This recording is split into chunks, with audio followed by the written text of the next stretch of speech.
over the fence and yelled at the house, "Hey, what gives..."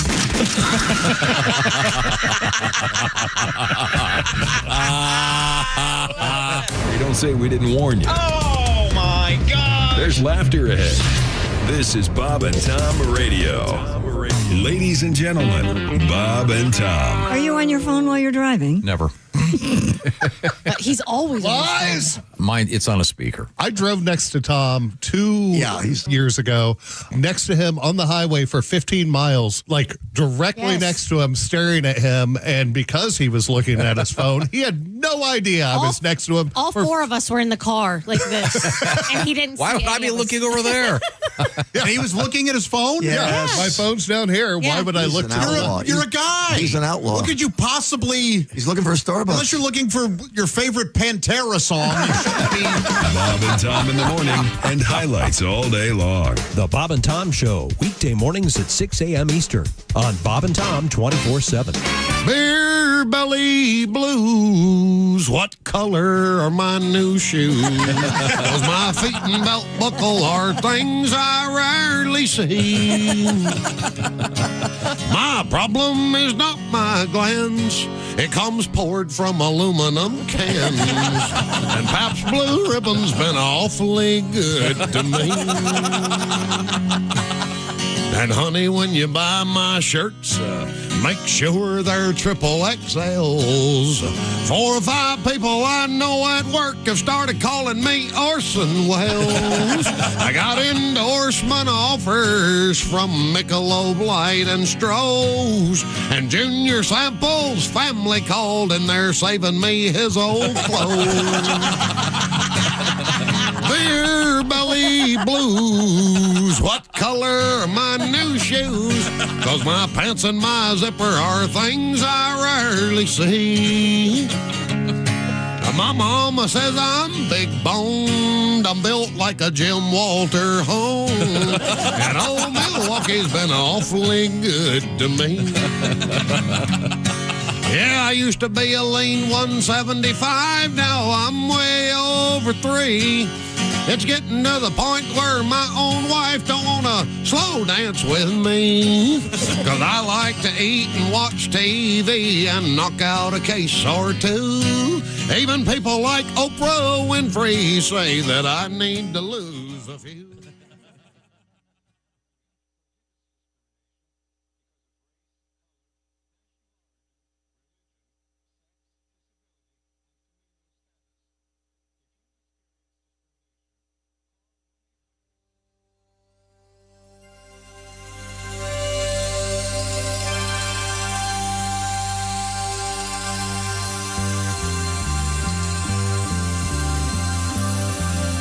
It's the Bob and Tom Show.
From the O'Reilly Auto Parts Studios, it's the Bob and Tom Show.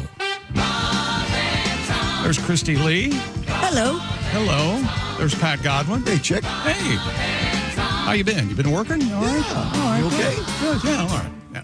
There's Josh Arnold. Hey, Chickster. Long time no see. Yes. Oh, Hayes. Chickaroo.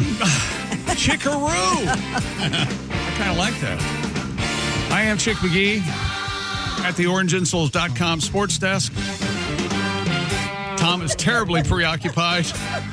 But Trying to get organized over here. I know it. I know it. I'm combobulated. Are Is you? there such a thing, Josh? I don't think so. Because you can No. be discombobulated. Sure can. I think, can you be combobulated? I'm combobulating. Whatever it is, I'm doing it over here. Getting organized You over got the here. golf shirt today. I don't think I've seen you in a golf shirt for a long time. Yeah. Is that the new? I thought this was my little salute to spring. Oh, okay. I thought it was a salute to Tiger. Because I noticed the wine stain. What have I told you? That is not wine. gonna That's say. not wine. It's prescription drugs. Until Tiger gets a driver, by gosh, you don't have to, Tom. Okay.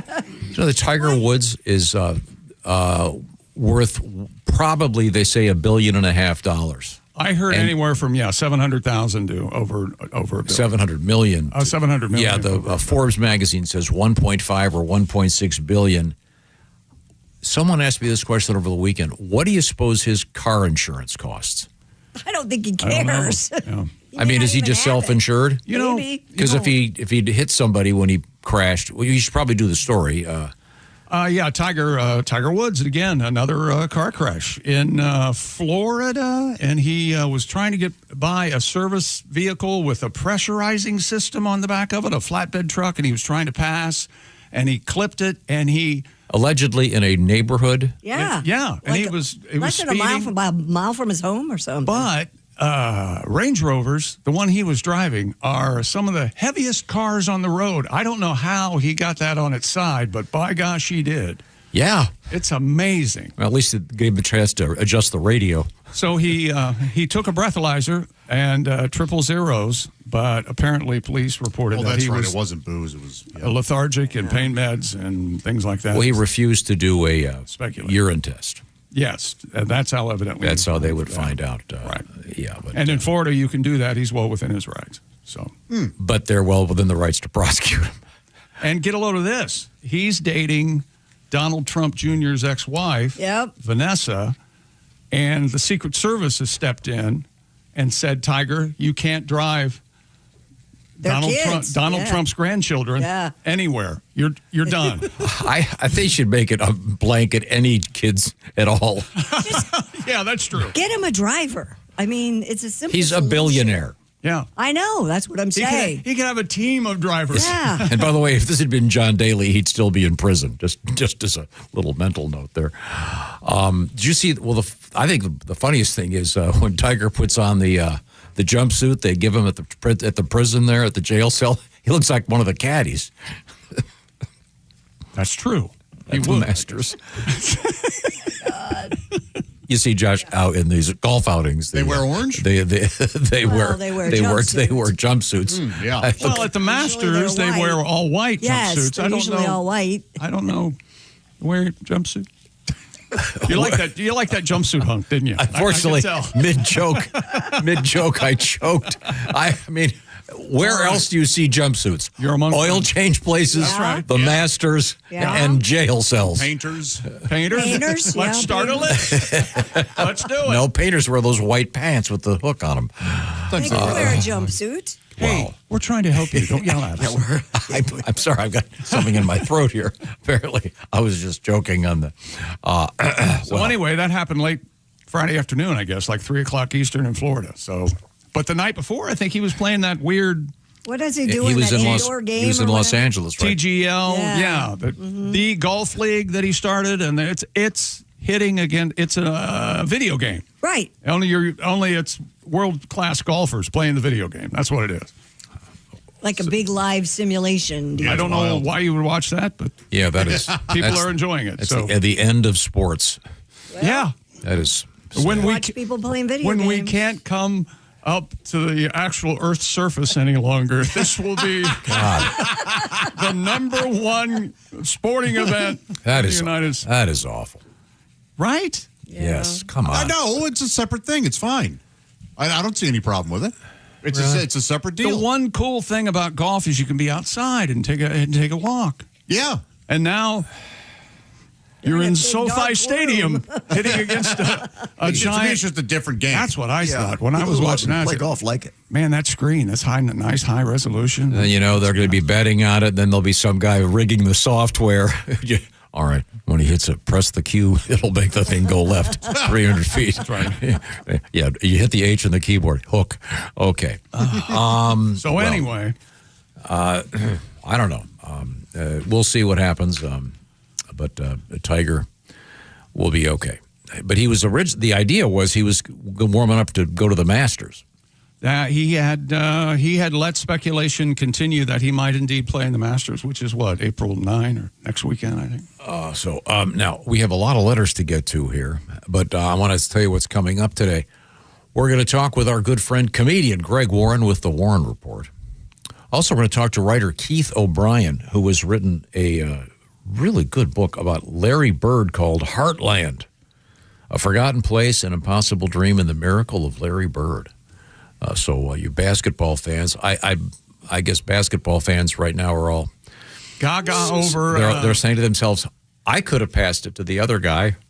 You want to explain what I'm talking about? Braylon Mullins, a desperation three-pointer, 0.4 seconds left to give UConn last night 73-72 victory over top-ranked Duke, earning the Huskies a spot in the Final Four coming up this weekend in a far-off place called Cincinnati. Not Cincinnati. We're in Indianapolis. I've got Cincinnati on the brain. I'm sorry. That's okay. And this is the first time that a number one seed has been ahead by 15 points and lost the game. Ooh. They were like 140-0 or something like that. And an amazing shot that was. But it was less than 10. It was less than 10 seconds, 7 seconds, I think, when Duke inbounded the ball, and all you have to do is catch it inbounds and hold it. And one of the Boozer boys, Caden, tried to get a pass off, and UConn stole it. Ooh, not what Havlicek stole the ball. It wasn't Havlicek. It was one of the UConn guys. And I think Mullins tipped it. That's what I thought. But so a very exciting weekend. Christy Lee, sorry about your Boilermakers. Yeah. Oh yeah.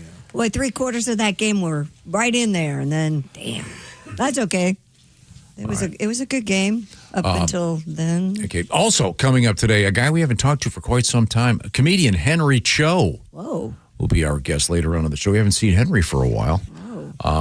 He's been very busy lately. We'll look forward to talking to Henry Cho. Pat, you're going to have to warm up your guitar. All righty. I've got an early bird request. Ready to go. And we'll be coming back with that in a matter of moments. I hope you had a great weekend. I maybe got outside. What'd you build this weekend? I was very, very busy. Is the doghouse still in the house? The doghouse is still in the house. Okay. Phase 2 is coming up. Okay. We were otherwise engaged all weekend doing other things. Oh, yeah? You took the girls to the No Kings. Demonstrations? I took them to a 3-hour movie. You didn't like it, did you? Which one? Hail Mary. Probably Hail Mary. Oh, Project Hail Mary. that set a record or I did something. time the previews. The previews were a half hour. Right? 32 minutes. Now, to be the movie's precise. 2 hours and 37 I'm minutes. sorry. I love the previews. Love a trailer. Every movie they previewed, I would never go to. Do you still announce it to the crowd? Miss. Miss. Did the girls like Oh, it? look, a guy with a magic sword doing karate moves. I can't wait to see it. Oh, yeah, The that one does Masters- look good. Masters of the Yeah. Universe, yeah. I've got a T-shirt from it. Yeah. Yeah, okay, great. That's It was number one at the box office for a second straight week. Did the girls Doing like really it, Chrissy? well. Did the girls like it? Yeah, they loved it. Oh yeah. And then I convinced them last night to watch E.T. Yeah. Are they still crying? I don't know. I went to. They started. It was movie night at my house for them. Creepiest alien I ever on cried screen. in Project Hail Mary twice. No kidding. Yes. Huh. It's got a couple good laughs. Yeah, it does. There's a couple It's funny jokes. really, if you read the book, because I read the book, it's one of my favorite books. The book is a lot more scientific, and they really familyed it up for the movie. They made it a lot easier. Yeah, to I couldn't watch. quite figure out the science. I couldn't figure out what the hell they were trying to do. Yeah, I know. I figured you. It was very confusing. Something about bacteria I killing the told sun. Amy, I go, Tom's hating me for recommending this movie. I bet. They enjoyed it very much. Oh, God. Now, we have to check on your feet. How are they doing? Oh, I know. boy. Mine Well, are good. if they're aching a little bit, or if your dogs are a barking, my gosh, Chick, your dogs are barking. How are we tying this in exactly now? Well, then you Feet might are need called some dogs, Tom, are you not? OriginSouls.com. Yeah. They are. Dogs are barking. Yeah, Yeah, that's a very heard common that? cliche. Have you never heard Oh, the my saying, God. My dogs my are barking." dogs are barking, good man? No? No. Oh, okay. Oh, geez. John Candy and I Planes, can't Trains, and 98% of people know Yeah, knew what I was talking about. exactly. That's okay. You learned something. My dogs are barking? Yeah, my dogs Never are heard barking. that. Yeah, Oh. feet hurt from a long, It means hard my day. feet hurt. Yeah. Yeah. Oh, everyone in this room knew that. One of the, Wow, good. I'd say, top 10 colloquialisms. I, of, you're right. If not top 5. I must be hanging around people who have good feet and wear orange insoles. That's exactly right. Yeah. Look, feet get tired is what we're saying. Dogs bark, arches collapse, heels ache, knees complain, lower backs tighten up. Cats meow. Yes. Well, that means your hands are sore. No, a cat's a whole different thing. Let's not talk about that. Yes. I don't know if the Orange and Souls people are working on anything, or maybe a long bike ride.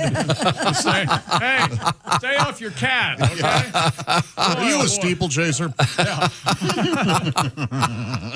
Well, OriginSouls.com is the place to go. It's probably not just getting older. You may have a poor foundation. That's where Orange Insoles come in. They deliver rigid arch support that don't collapse by lunchtime. They've got deep heel cups that cradle your heels and absorb shock naturally, and they help maintain alignment as your feet and legs fatigue. That reduces stress on your knees, hips, lower back.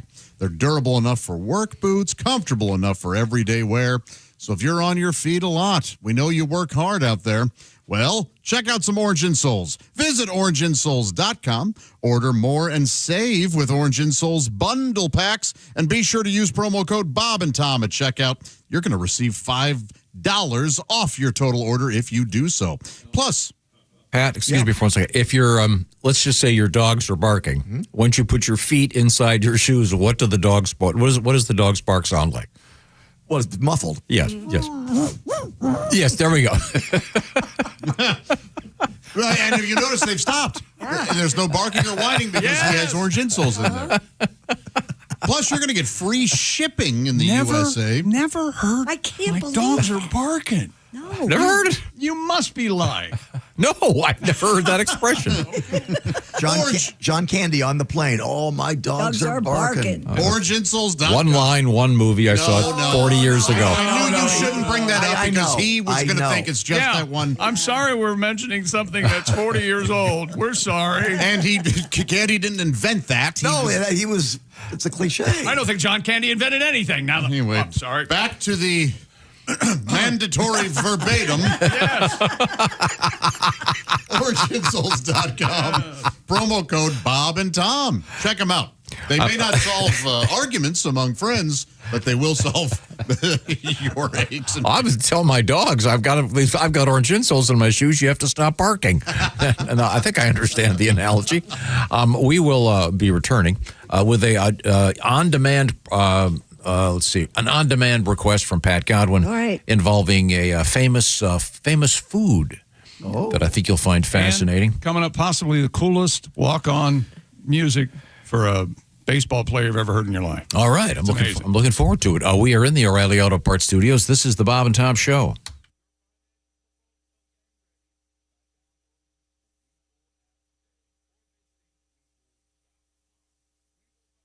Q95 traffic.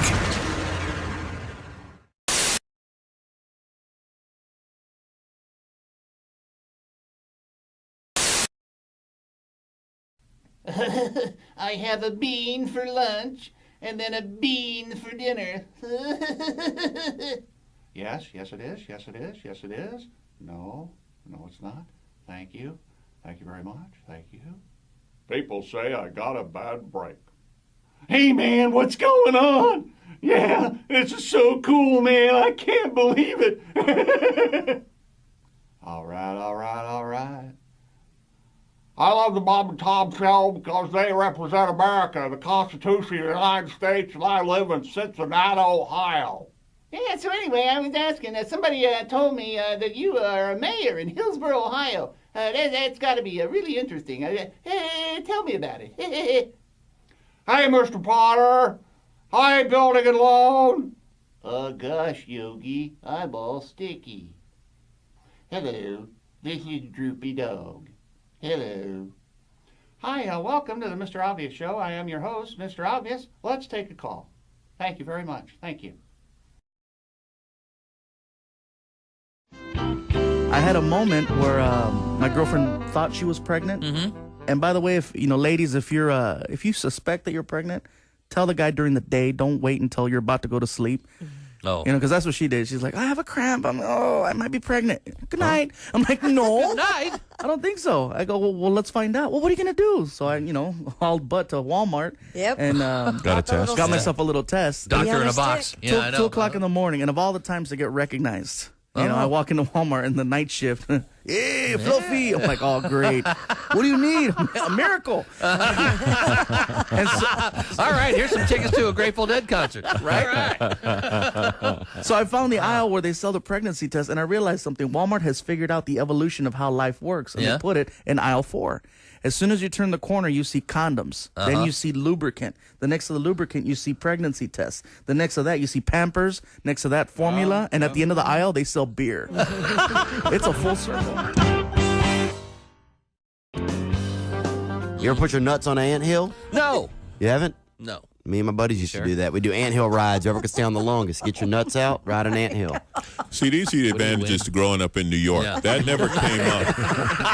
There's a few activities in the big city. We never got to the point where, you know something, I'm going to just drop my nuts on the anthill for an hour. Yeah. Maybe and the great something thing like about New York is if you did drop your nuts on an anthill, no one would notice. They're just like, would Have you seen the crazy guy on the anthill over on 3rd? Oh, yeah, he's nuts, isn't he? Yeah. Wow. It's dangerous, though. One year they swelled up to look like a sack of kneecaps. Kneecaps, you say? Nice. We play gay chicken. You ever play this? Gate chicken? Probably Gay. not. Gay chicken. Oh, gay chicken. Hold on. Have you ever asked that question and got a yes? Yep. Oh, yeah, gay chicken, yeah. I was in a gay chicken league for 6 years. Chicks played, and I could Fantasy tell. league, yeah. Darn right. I could tell he's got soft hands. Love the gay chicken. He's got soft hands. Why do I think I don't want to know how this works? I don't want to know. Oh, no, it's a real chill game. It's, you stand there, you and your buddy stand there, you hold on to each other's penis. Right. Okay? Right. And the That's right. first person to let go is gay. That's right. I see. Gay chicken. So, in other words, you guys... Now, if you look them in the eyes, you get a warning. There's a lot of hand washing in this game. If you look them in the eyes, you get a lot of hand warning. washing. Welcome to a new show called I've Never Been That Bored.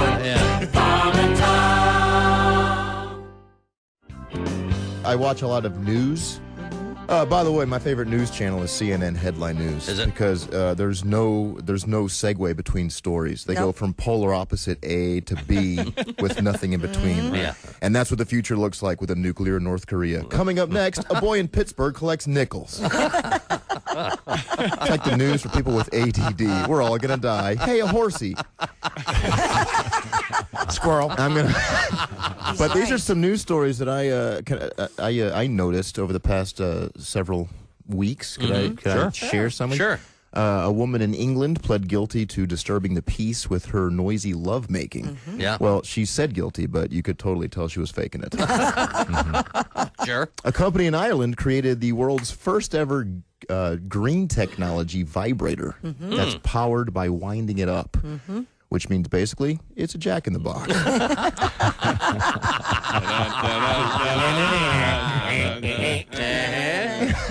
Technically, it is.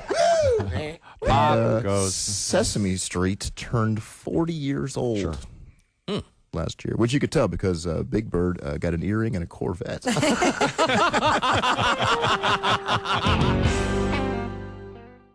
Hello, my name is Alexa. If you have a smart speaker and what to hear, Bob and Tom Radio, just say Alexa, play Bob and Tom Radio on TuneIn. Now, you try it. Alexa, play Bob and Tom Radio on TuneIn. That's the first smart thing you've said to me since you took me out of the box.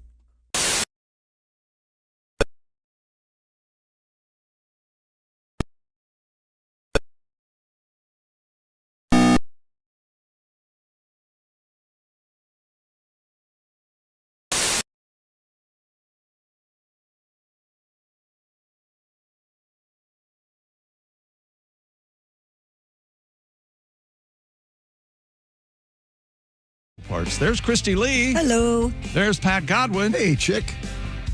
You all right, Pat? Yeah, I'm okay. Oh, you're looking good. All right. You okay? No, I'm not. There's Josh Arnold. Hi. There's Ace Cosby. Hello. Hello, indeed. I am Chick at the OrangeInsoles.com sports desk. Hello, Tom. If you've been listening the last several weeks, this first very short letter will mean something to you. Okay. Oh, all right. And Jason, pay attention to this because this may involve making a phone call. Dear Bob and Tom Show, nobody's sick today? You guys should take a group photo to mark the occasion. It's the first time in months. That's right. That's We're real party hard. Time. You're getting old. Suck my. Oh, anyway. The only people who've been here for the last 2 months every day are me and Ace. You guys are the Warriors, the MVPs. One of these days, it'll just be the Tom and Ace show. I would. You know what? Let's make that day tomorrow. And I will sit here, but I will not say a word. Wouldn't that be something? That would indeed be something. Ace and I have a lot in common. Yeah. Like? You both breathe oxygen. I know that. Okay. Ace, I don't believe you ski. I did. Okay. Ace skis. Oh, we have a great world record, a skiing world record today. We do? It's insane. Okay. It's crazy. Now, a couple of other things happening. It's time for emails. Well, before we get to the emails, real quick, our pop-up store is, by popular demand, we are leaving it up. Oh. We were going to take it down, but the pop-up store, we have a number of T-shirts there. Are you through making sound effects there? Okay. That's irritating. I'll let the dogs out of my shoes. The point being, your dogs are barking. I have never heard that expression. I don't know where I was that I must have missed school that day. The larger point here is our pop-up shop is open at bobandtom.com, and it does include those cool shirts in honor of opening day in Cincinnati. They're fun, and we're donating all that money to a place called Brave Gowns. So they make little superhero uniforms for kids. It's a fun little charity, doing something great. And Cincinnati is the home of one of the great children's hospitals in the world. So if you want to make a direct donation to them, it's just go to our website. We've got a link to that, or you can buy one of the shirts. The pop-up shop is open. There you go. Enough of my plug, and go ahead, Chick McGee. Dear Bob and Tom Show, I had a couch. I had bricks under one corner to hold it up. That's from Mark. Thank you, Mark. Okay, Mark. Whoa, slow down. This is known in the business. This is known in the building, back in the back, as this is a Chick email, because I love these emails. It's totally nothing to do with anything. Just give me a fact of your life. I love those. No, that's referencing something we were talking about. Were you talking about having a couch? No, propped up with bricks? We were talking about ashtrays made out of like hubcaps. Hubcaps. That makes sense now. And I believe it was Miss Hooker who'd never heard of that. And that was kind of a common thing. And then someone wrote a letter going, they couldn't believe we forgot to mention the famous Tanya Harding episode. Hit Jeff Galooly with a hubcap. Yeah, with a hubcap ashtray. And you've always said you had a giant electrical wooden electrical spool yes, for a coffee table. This is referencing kind of oddball furniture. Yeah, the people who would use that type of furniture would be aware of the term "my dogs are barking." Yeah, they would. I've never heard that. You never ran across common people before you met us, and I'm sure that we, in the 40 years together, one of us said, "Boy, my dogs are barking," and you never heard it. Or I honestly have never heard that expression. Honestly, yes, I would have no reason to say otherwise. Very common. I could pretend that I have, but I have not. It's folksy. Yeah. It's damn folksy. Are you going to say you're kind of folksy? Well, thank you.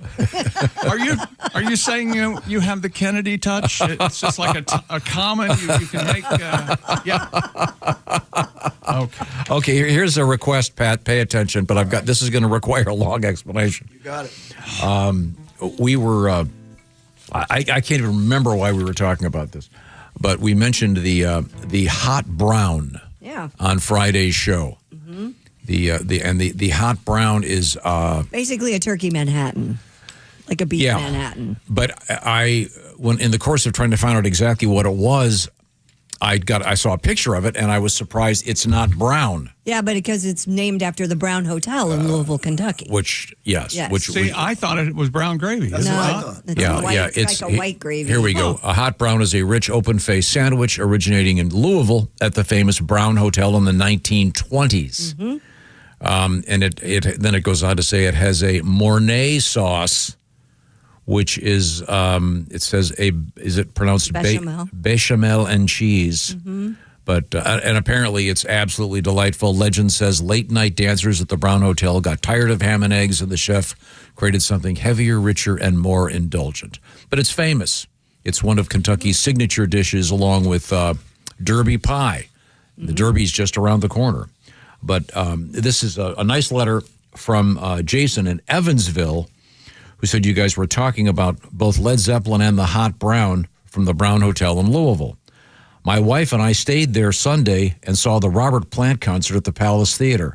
And we got a Hot Brown. It was delicious, and Robert Plant was excellent. There you go. So it all ties in, as you can see. And then it's a request for Pat Godwin has a tribute to Kentucky's famous Hot Brown. I do. I got something. Yeah. Let's see if I can. Hot brown supper in the city. Turkey, bacon, ham. It don't look pretty.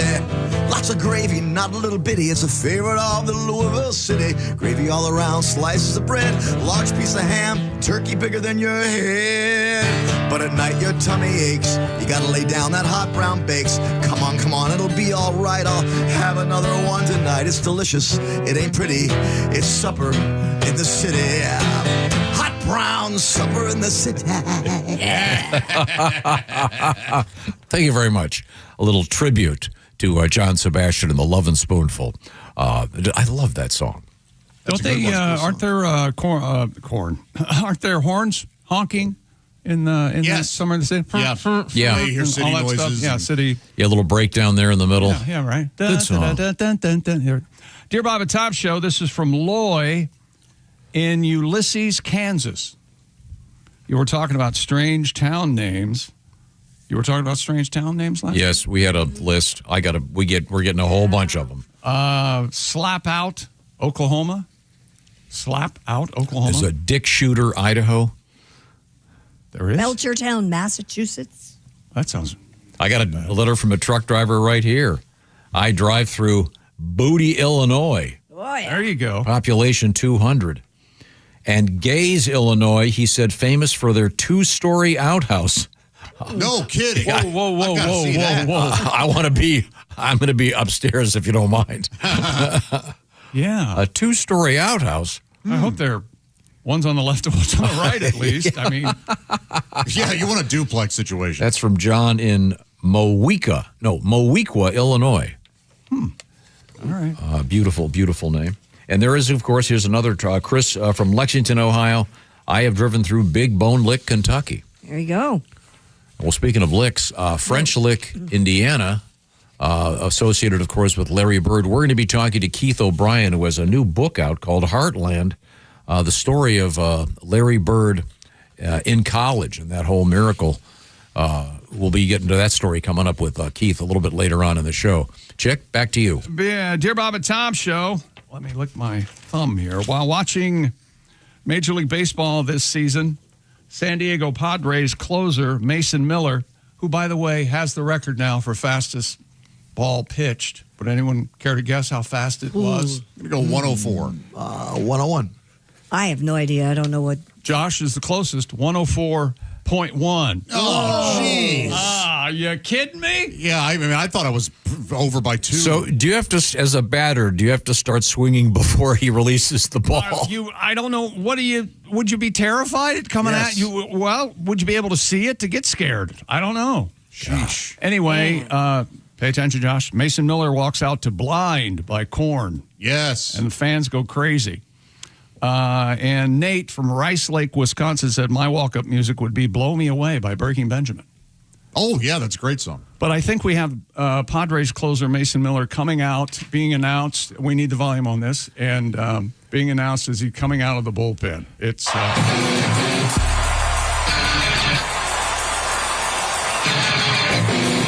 He's walking in. Now he's jogging in from center field. And the lights even, they go crazy. Oh, it looks like lightning bolts. Yeah.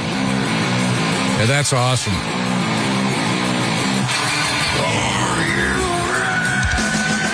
Your attention, please. Now pitching for the Padres, number 22, Mason Miller. I have a question. Hey, he also looks 6'8". Yeah, he does There's look a chance that guy's a monster. Yeah, he's a football player. I have a question. Yes. This is walk-on music. Right. Do they have walk-off music if all of a sudden you get shelled and the other team gets 5 runs? Isn't it the Price is Right? That happened over the weekend. Yeah. 5 runs and honk, honk, honk. He just gave up 9 runs. I see. Or that Pac-Man dying sound. Oh, yeah. So sorry. You guys were discussing ass, gas, or grass. Oh, yeah. Now you've heard of that. Yeah, you heard of that one. Yes, I have heard that one. I heard that from you.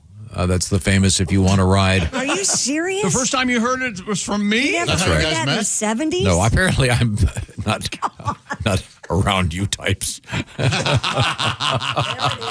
right, sir. It's a certain level of sophistication. Yeah. Certainly. On an episode of Family Guy, Meg was thrown out of an 18-wheeler, writes Ricky. And she said, I gave him ass gas, and he threw me out of the truck. I she was see. farting in there. Yeah. I see. fart joke. I see. Okay. Didn't quite get the... He says, thanks for getting me through dialysis. Happy to do so. This is from Ricky in the Commonwealth of Kentucky. Ricky. Ricky, I'm well, going to come to the club. Okay. Speaking of Ricky and that Ricky, I did a little homework over the weekend. We had a letter about Lucille Ball and her teeth. Have you ever heard this legend? No, I haven't. They were wooden. Yes. No, we were talking about the fact that my toaster a few years ago would pick up a local AM radio station. Yes. The towers of which were about, I don't know, maybe 500 yards from the tower. Mm-hmm. And this guy wrote a letter saying, I understand that Lucille Ball was receiving Japanese radio transmissions during World War II. There actually is it's a semi-true story. Lucille Ball told military officials she could hear strange sounds or voices from her dental fillings. At the time, some dental work used metal fillings or crowns that would act like a crude radio receiver. It turned out they were not Japanese transmissions, but there is actually some truth to that. A odd electrical effect that's sometimes that will happen. I thought the strange sounds Lucy heard was Desi banging other women in the next bedroom. Is what I thought. Was any of that? Yeah, I do. I know, Lucy, you're hearing Japanese in your... No, it's the war. It's the war, Lucy. It's the war. So there you go. He was a lover. A little bit of Latin lover. unusual thing. Now, coming up, once again, we're going to find out a little bit about the great story of Larry Bird in his college career from a new book called Heartland by Keith O'Brien. Also, comedian Greg Warren joining us today, and comedian Henry Cho will be joining us today. Right now, I want to tell you about Simply Safe. Mr. McGee, would you care to take over? Right here, we all want peace of mind. That starts with knowing your home's safe. That's why I trust Simply Safe. Big fan. Been using Simply Safe for over 10 years. Super easy for me. Hint implied there, if you get what I mean. I set it up at my house, so you can't. We even use Simply Safe here at the Bob and Tom Studios.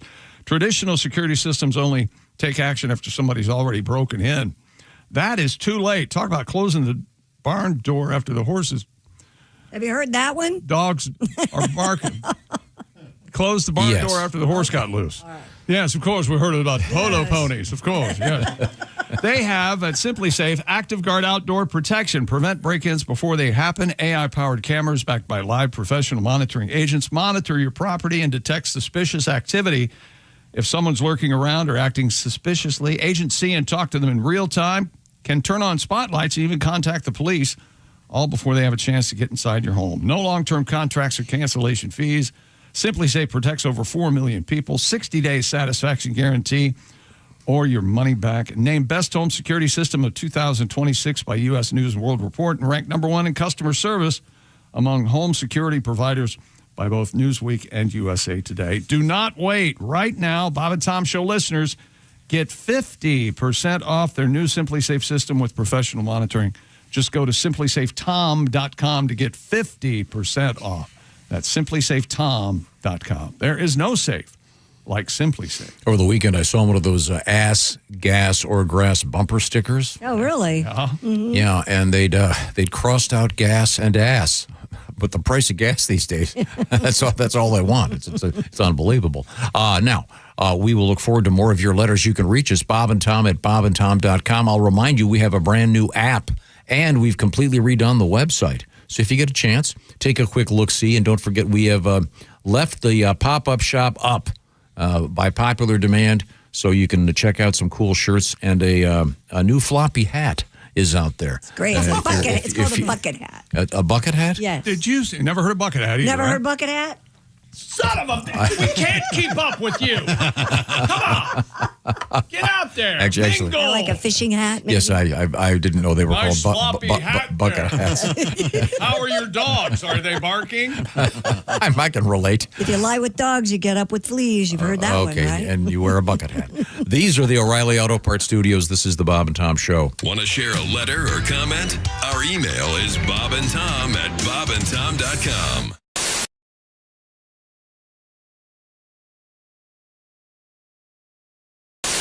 Hey! You still don't have orange insoles? Do you walk? Do you stand? Do you work? Then, buddy, your feet are losing the war every single day. Your arches go flat. Your heels scream. Your knees pop like popcorn. But wait. What if I told you you don't need a prescription, you don't need a diagnosis, you just need orange insoles? Rigid arch support that does not collapse. Deep heel cup for shock absorption. Built strong for work boots. Comfortable enough for everyday shoes. You upgraded your tires. You upgraded your mattress. Maybe, just maybe, upgrade what you stand on every single day. Orange insoles. If you have feet, you qualify.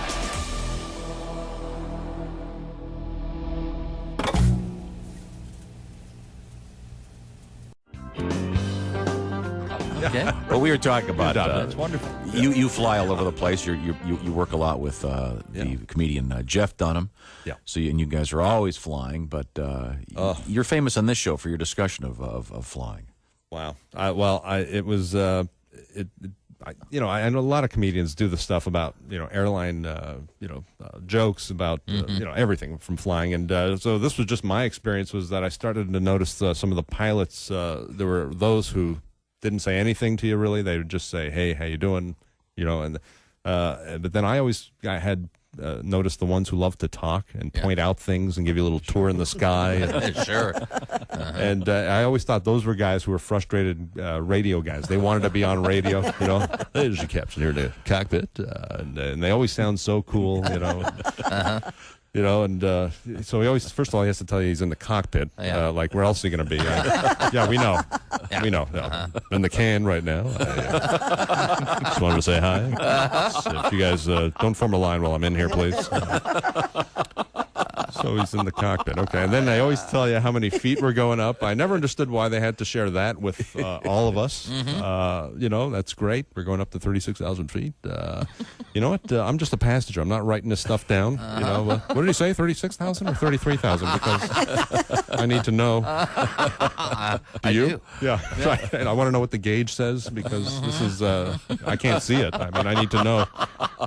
So he's given us all this information. We really don't need as passengers. All I know is 36,000, 40,000. Just go high. That's all I really go above the trees and the mountains and clear that stuff. And I'm good. Happy. Yeah, have a couple of drinks and but then some of these guys I've noticed also will keep going. They're the ones who like to point out everything. For those just sitting on the left side of the plane, if you look out your window, there's a cloud shaped like a duck. Wow. What? Good. I'm glad he woke me up for that because, and of course those people on the right side of the plane, they never get to see anything sometimes, right? They'll point out stuff, if you're on the left side, you can see the Grand Canyon. And if you're on the right side, you can look at the people looking at the Grand Canyon on the left side of the plane. Fascinating. So I just noticed those guys. So I started taking notes about what they would say, and it was just unbelievable. And then the funniest, or I guess it's not funny, is when a plane goes down. Of course, they would look for the flight recorder, and I was always like, and they always thought, I always wondered, like, what do they expect to hear on this thing? The pilot's not cool enough to just explain what's happening, is he? Is he just gonna? Just hit a mountain. My fault. I was pointing out something to the people and clip the wing and there you go. Anyway, I know I sound cool right now, but I've just evacuated like you wouldn't believe. So I just want to apologize to everybody for spinning out of control. I just want to thank all our passengers for flying with us. We realized you had a choice in airlines, and you picked the wrong one because we're going right down. We're going down. We're going down. So, you're not going to get that. No, you're just free drinks. Right? Yeah. Free drink. Don't, just hurry. Free drink. The cart should be flying around. Just reach up and grab something. Man, I don't know. I figured that. I guess when they find the thing, all they really hear is one big, screaming. Yeah, screaming curse. One big curse word all the way down. Absolutely. Yeah, I'm sure. If I was on the plane going down, my last word would be, my wife would be going, she'd be saying, "I love you," and I'd be going, "Sorry, honey, I'm going to have to curse with the pilot right now." I won't be saying, "I love you" right now. Jeff Rock Band.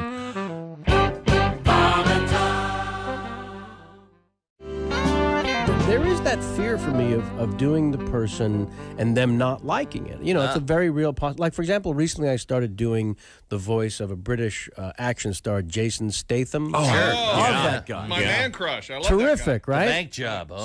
So my fear is, though, because I didn't know whether to do him in the stand-up special that I mentioned is coming on in Showtime in the summer. So I struggle with doing it because I am afraid to do his voice and then get a call from him in the middle of the night. Do you know who I am? Do you know who I am? Why don't I tell you, mate? I'm the bloke who's going to rip you into little pieces. Then I'm going to swallow those pieces before you die. And even though that doesn't make sense, I don't want that call. No, I don't blame you. So fantastic. Yeah. I love that guy, too. Oh, he's great. That's Kevin Pollak.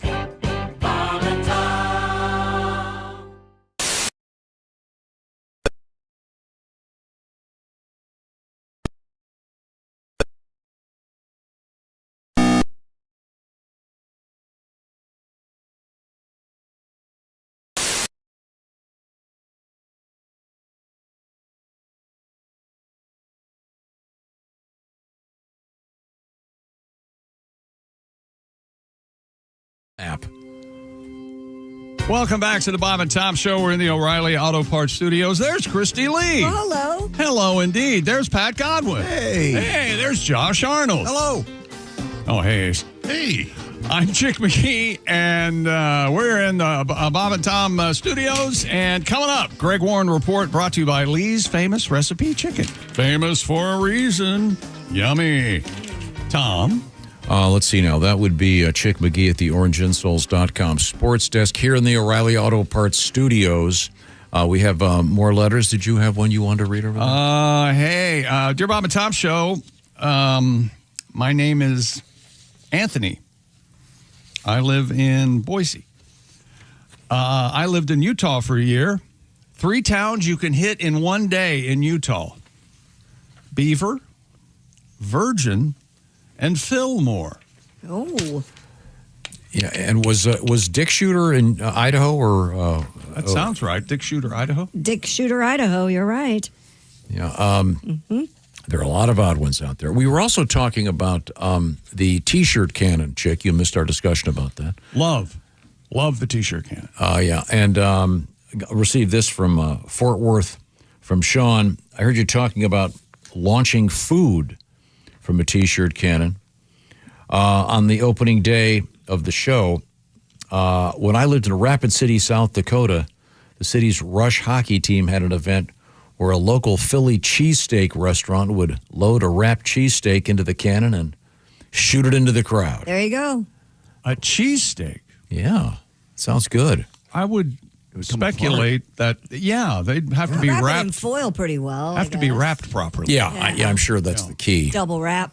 Yeah, but we need to get ourselves a T-shirt cannon. And I like the single shot.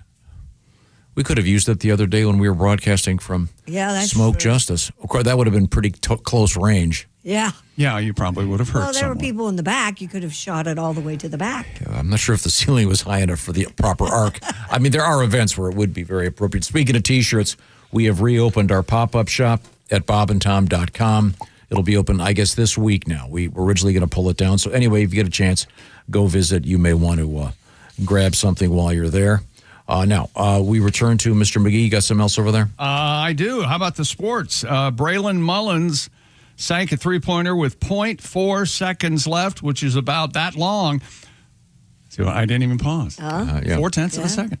UConn comes all the way back, beating top overall seed Duke, 73-72. The Huskies go on for the Final Four in Indianapolis.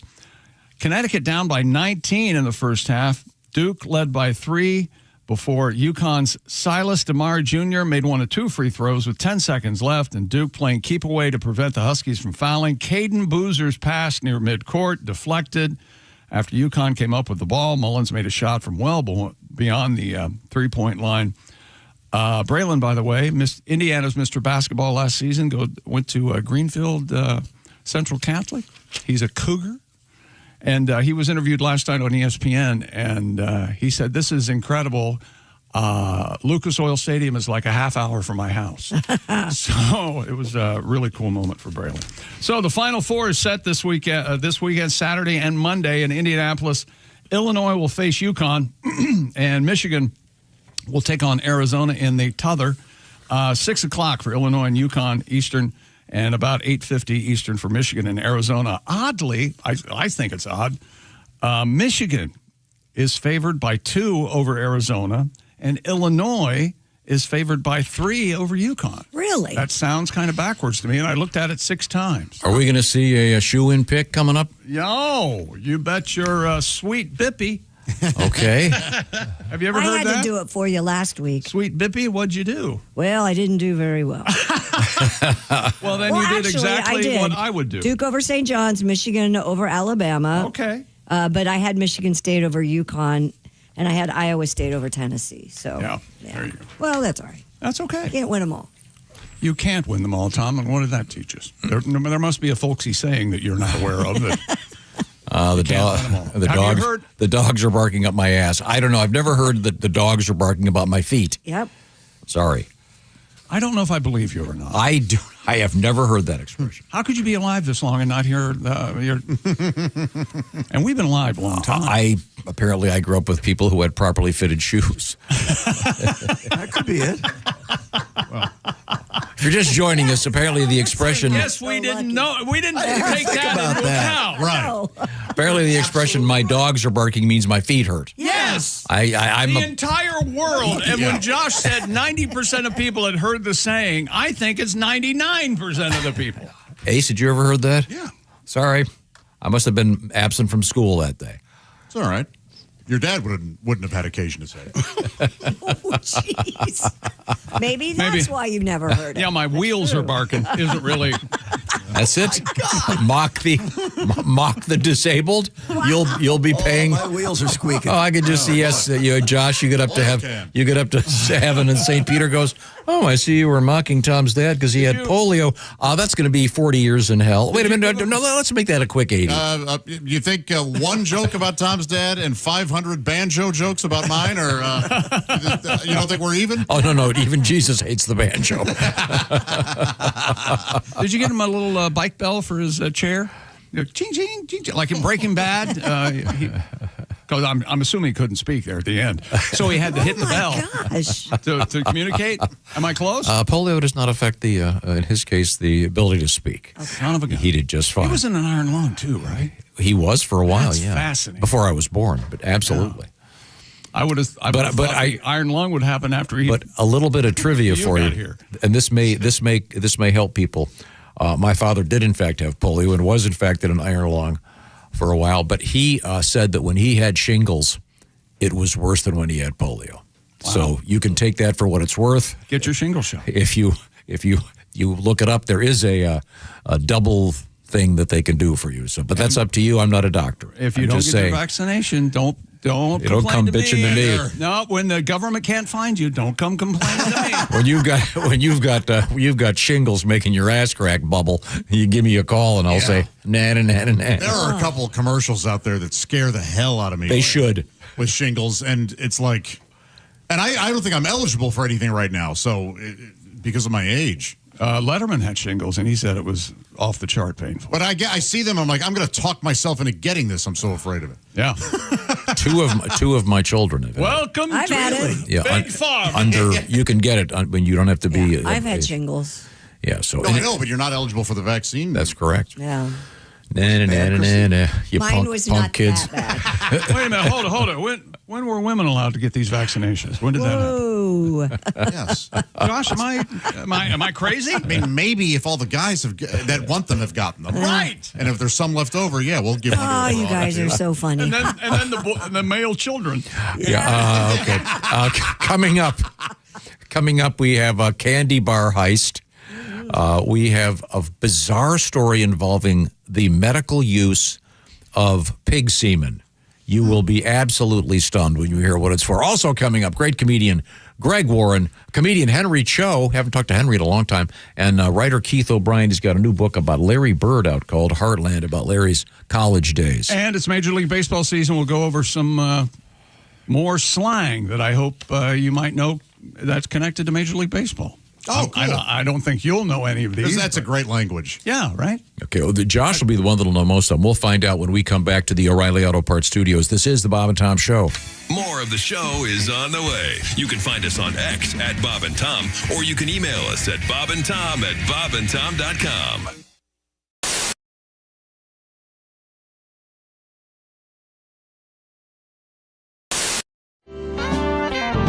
Brian Johnson, first, the lead singer of AC/DC. For those of you who never heard him, he's like a pirate. Yeah. We're going to have a good time tonight, right? Hey, matey, we're going to roast up shore and give him a nice concert for a good hour and a half. And he can like it. Yeah. He goes. He sounds like. He comes and he goes, Jimmy, me son, I'm somewhere in Europe, and someone said that there's a guy named Jimmy Brewer doing the hokey pokey.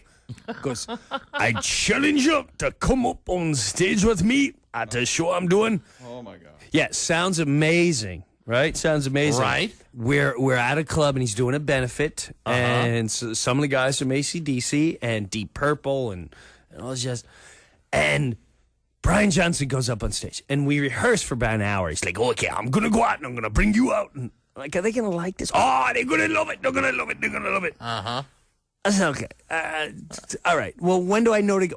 The guy will come and he come and get you and you'll be on the side of the stage. He come and get you. All right. So I'm on the side of the stage, and I get engulfed in the show. Uh-huh. Lights go down, the first song. Oh, wow, they're playing Shoot to Thrill. The floor is rocking. Next song. Back in black. Wow. Chicks are now climbing men's shoulders. I want a better view. Third song, it's silent for like an hour, for about 3 minutes, and then the bongs of the bell. Bong, bong, I'm playing House Bells. Place is ready to riot, and the guy comes and gets me, and he's like, all right, kid, get on the side of the stage. Hokey pokey right after Hell's Bells. All right. I said, no. He's like, yeah, no, they're going to love it. They're going to love it. So I'm literally watching them like, Satan coming to you. Hell's Bells. Like, there's no way that puts your left foot in, your left foot out is going to go up. Oh, my God. We have Etta May in the studio with us. Etta May is the mother of several. What is the official count now? 4. Okay, great. Not counting my husband. Yeah. You're done, right? Thank you. My oldest boy, Bud, is 17, and then Corona, she is 16, and Miller is 13, and then Jack is 8. There's a theme there. Well, Jack. no, trust me, after the third one, I had graduated to hard liquor. Understood. It helps. And Jack is just a dream. Is he? My little 8-year-old. He started kindergarten this year, so we're very He's 8? Wow. Yeah. Chick, take you back, doesn't Yes, it does. Yeah, buddy. Yeah. That kid's huge. Nothing like being 20 during your senior year in high school. You're popular. Yeah. You can drive and Drinking. oh yeah. Okay. Drive your buddies around. Yeah. So we're very proud of him, and my 17-year-old is problems are arising. And I'm seeing flags. Let's put it down. The other day, he walked in the house. He had pierced his bottom lip. Ooh. Jeez. And tried to hide it from me. It's like, you know what? Be a man. Own it. Mm-hmm. Don't hide it. And it's, it's like, hello, you got a spike sticking out your bottom lip. Man up. I might notice that at breakfast when Cheerios keep getting hung up on it. Yeah, my son, for his graduating class, now looks like a ring toss game. Okay? Yeah, he tries to hide it, and it's like, hey, Mom, I'm gonna go to my room, okay? And it's like, come here, what's the matter with you? Why are you talking? Come here. And I said, put your hand down. And it's like, oh, honey, what did you do? And I said, did that hurt going in? Did it hurt coming out? Oh. Hey, any holes be put in my kid's head, I'll do it. The problem is the kid he runs with. That's the bad influence. This kid has so many piercings, he looks like he was attacked by a nail gun, okay? Somebody from Home Depot did a drive-by on him. I mean, I call him Tackle Box. Sounds attractive. Oh, yeah. Gunner, you can take him fishing. Really? He's got a couple fish hooks right here. Oh, yeah. About 13 lures in his ear, a couple sinkers coming out of his nose. It's convenient, yeah. The kid can't even walk past my refrigerator without all the magnets going. I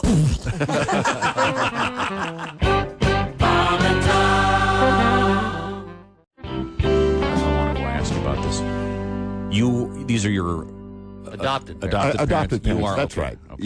Yeah, I'm adopted. I was actually left in a basket on the stoop of a fire station. And had I been a Dalmatian, they would have kept me. But damn your luck. Huh? yeah, damn my luck. No. But you were that's nice though. You were adopted, and you have a good relationship with your adopted. I love being adopted. But people say things to me. I'm with my dad. A guy comes up to me. He goes, "You have your father's eyes." I'm like, "No, I don't even have his address." Wow. I think he lives near a fire station. Somewhere. I feel blessed to be adopted, but I'm curious about my culture, my heritage. I kind of think I'm a light-skinned black man. Really? Based Very on light. what? Because I'm big, you know. Yeah. Oh, I got you. Okay. Okay. Banana. People, exactly. That's why it's a fun word. People ask, are you English, you German, you French? I don't know. I'm adopted. All I know about my culture is they give away their children.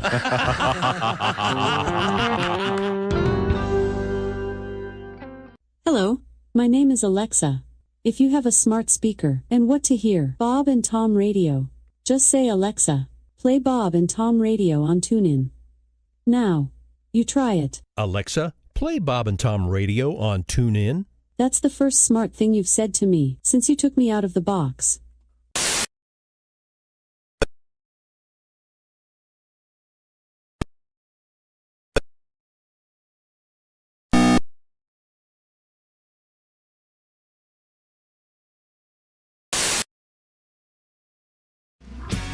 Hey, welcome back to the Bob and Tom Show. We're in the O'Reilly Auto Parts Studios at the News Center. It's Christy Lee. Hello. Hello. There's Pat Godwin. Hey there, Chick. Hey there, Pat. There's Josh Arnold. Hello. Hello. There's Ace Cosby. Chick. Yes, indeed. I'm at the OrangeInsoles.com sports desk. I am Chick, and hello, Tom. Hello, Chick McGee. Let's get to some sporting news. What have you got over there? Let's do it. 17. Do you want all 17 of them? 17 what? You want to count them down? Oh, no. Some of the, I just thought. Baseball slang terms that everyone, especially fans, should know. Yeah, there's a lot of these I didn't know. Josh will be the one that'll know most of them. I think the. I won't know any. I think the one that everyone knows is a can of corn. Nope. I don't know. I don't know. It's an easy pitch. Easy fly ball. Oh. Oh, sorry. Yeah. Easy fly ball. Yeah. Chin music. That's an easy one. Yeah, it goes right by you. Yeah, right by your chin. Yeah. The ball. You tell that batter that corner's pitch. mine. That's right. Yeah. Okay. Yes. Pitch goes right by the chin. Aspirin tablet. Comes in real fast, tiny like an aspirin tablet. Nope, it comes in real fast, tiny, like an aspirin tablet. Baltimore chop. No. I hadn't heard this one. A high bouncing ground ball that lets the batter reach base. Oh, okay. I don't know if I've heard it. Sounds like a nice lunch. Yeah. Like Baltimore chop? Baltimore chop. Yeah, with some au gratin potatoes. Ooh, and some applesauce. Wheelhouse. I don't know that. Now, one. I've heard that. Wheelhouse, in my wheelhouse. Yeah, that's Like a what? slang Yeah. term. She's in my wheelhouse, or she's she in my is in wheelhouse. my wheelhouse, Yeah. you'll say. I see. So you use it in the context of baseball. that wheelhouse is a hitter's preferred hitting zone. Yeah, Wheelhouse. right. Wheelhouse. Kind of similar. Yeah, it is kind of similar. How about this term? No, You it might started with baseball and then made its way. Oh, really? You're exactly right. Made its Yeah. way to the later version. Why did it start in baseball? They just came up with. What is a wheelhouse? Oh my So God.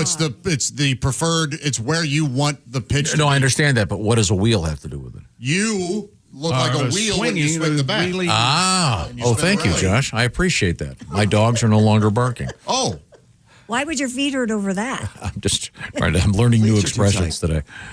Hose. Hose. Hose. Oh, is that? I think that's. Chrissy has the floor to explain hose. I read these last week, so I can't play. Okay. It's not got anything to do with the guy's pants, does it? You'll hear, hey, he's got a really Big hose? big hose. A strong throwing arm. Oh, I was way off base. reaches from here to there. I was Yep. below the waist. Nothing to do at all. Yeah. Not that one. Not to do with the penis. Okay. Oh. Tools of ignorance. Oh. I'd never heard this one. Nor All have I. right. This is like a George Will. You ever hear George Will talk about Major League Baseball? He just wrote an editorial in the Washington Post about it just the other day. I bet he did. He's great. He's got a nice little quiz there. You get the Post, right? Oh, you I do. stopped getting it because when they eliminated their sports section. Yeah. I'm this close to. You know what? Let me tell you something. As soon as I figure out how to cancel stuff I've ordered, a lot of people are going to feel it. Okay. And now, how many different? I don't think there's any reason to bring this up. There are several pay TV services that you probably are paying for multiple times. Am I correct? Only because when I go back to sign in, I don't remember my password, and it's infinitely quicker to start a new account. Yeah. Than it is. Where was I? Cup of coffee. Ooh, Nope, I got know. nothing. Josh? No. I know that one. Josh got drafted by the Reds. He went to minor leagues, and he was there for a cup of coffee. Oh, okay. He was you're in the big show. You're in the majors for a brief period of time. You're just there for a cup of coffee. Majors or the minors, either one. Either way. I've heard minors. It's mostly majors. Rhubarb. I think it's mostly minors. Okay. Rhubarb. That's a heated on-field argument or scuffle. You got there, yeah. They're having a rhubarb They're out having there. a rhubarb. But none of them are swearing. No, they don't do that in baseball. Golden sombrero. Oh, boy. Okay, now can I can barely hold back. I don't think he. No, I don't know where he got these terms, but not all of them are legitimate. That one I haven't heard. I haven't ever heard golden sombrero. It does sound like a sex move. And It sounds like you're does peeing sound on like a a- Yeah, hat. Jose gave her the golden sombrero. Oh. She'll never wear that hat again. A golden sombrero is striking out 4 times in one game. No. And I can't help but think using the term sombrero. Yeah, I mean, It doesn't even make sense. Who knows? Who knows where that came from? A dying quail. A foul ball. I never heard this one. A weak fly ball that drops in for a hit. Oh.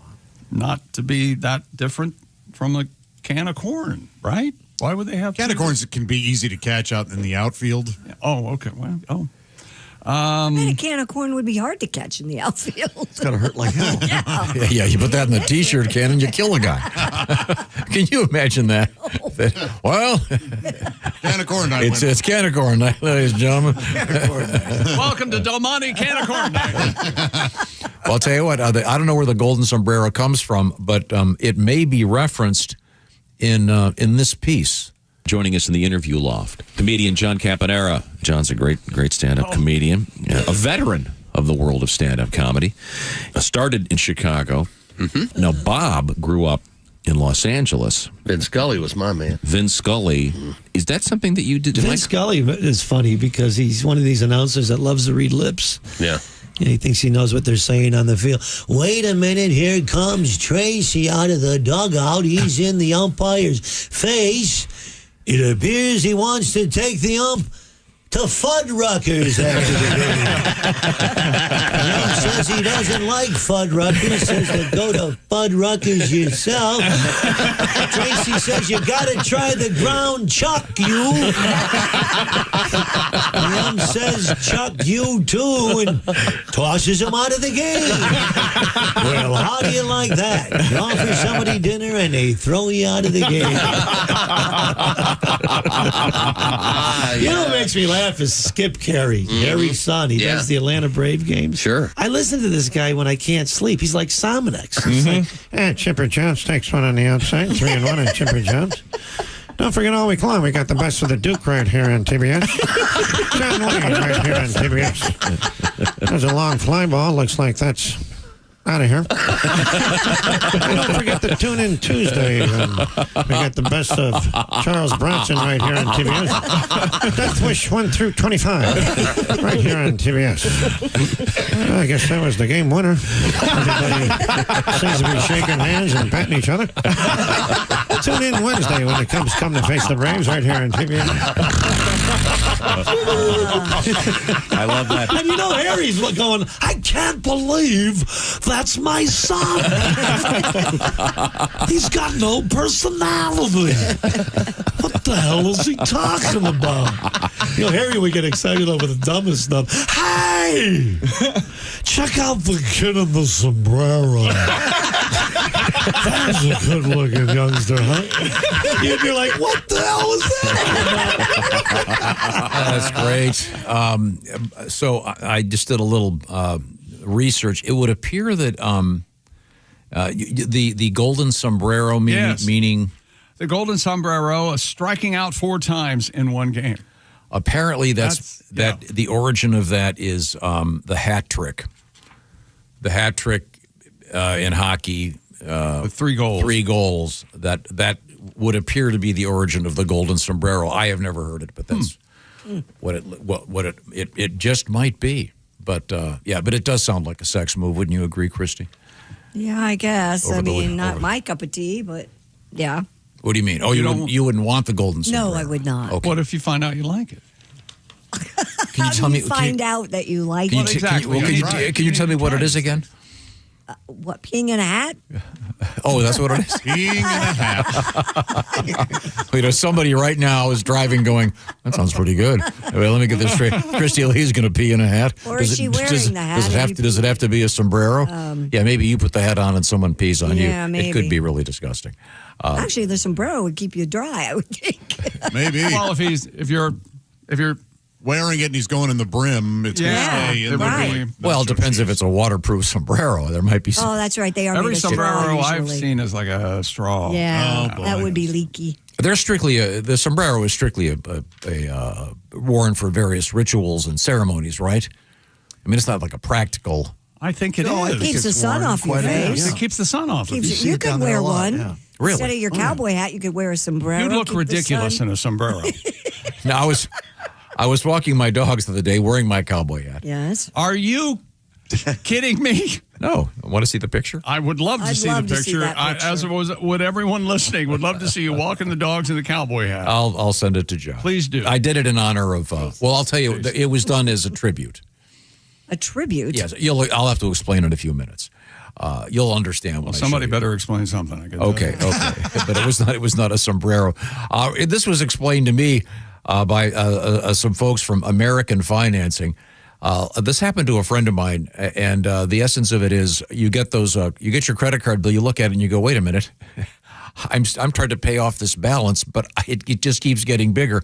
That's because the law allows them to charge more than 20% interest on those credit card debts. So if you get it way built up, you can't get you can't get your head above water. One of the things you might be able to do if you own your own home, most houses in the United States have gone up in value significantly in the last few years. In many cases, worth 50% more than they were just a few years ago. So if that could be the case for you, it might be worth looking into refinancing the house. They sent me some of the sort of general numbers they've been dealing with lately. They got an average customer savings of about $800 a month on their mortgage payment. That could put some serious cash in your pocket to take care of business, as they say. It just takes 10 minutes to find out what you could save and how you could get this thing worked out by talking to the folks at American Financing.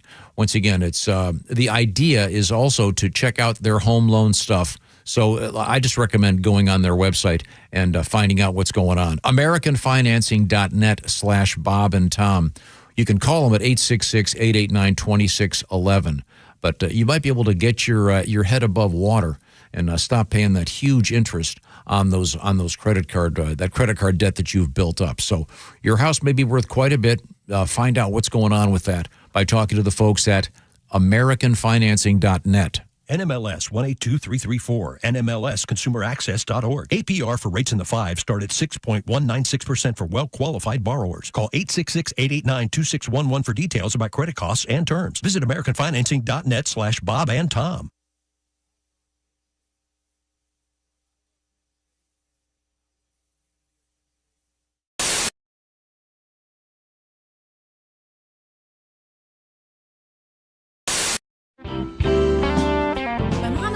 This new game over the holidays. You might want to try it yourself. It's called Joy Whack-A-Mole.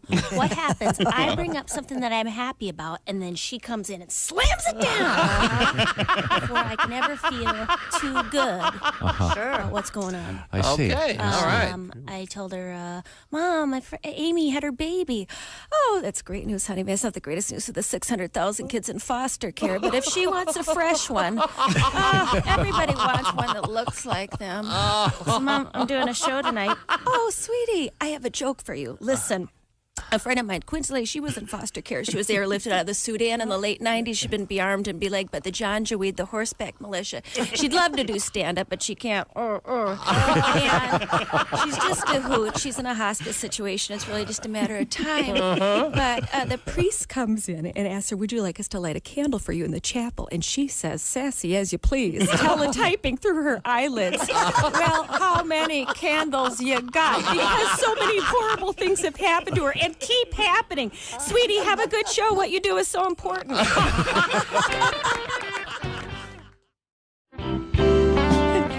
Now, Maria, you're originally from Duluth. Originally from Duluth. You made how did you make the transfer into the transition into stand-up comedy? Did you have regular jobs? Well, I worked as a secretary, and I missed that. I missed the camaraderie because you don't always get to see people on the road as a comedian. So I miss that. Where do you want to go for lunch? What do you want to get for lunch? Where do you want to go for lunch?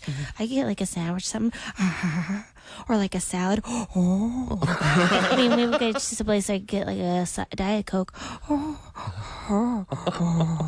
could go to Quiznos. Yes, we could. I like the drama, like don't touch Donna's label maker. Okay. No, don't even look at it.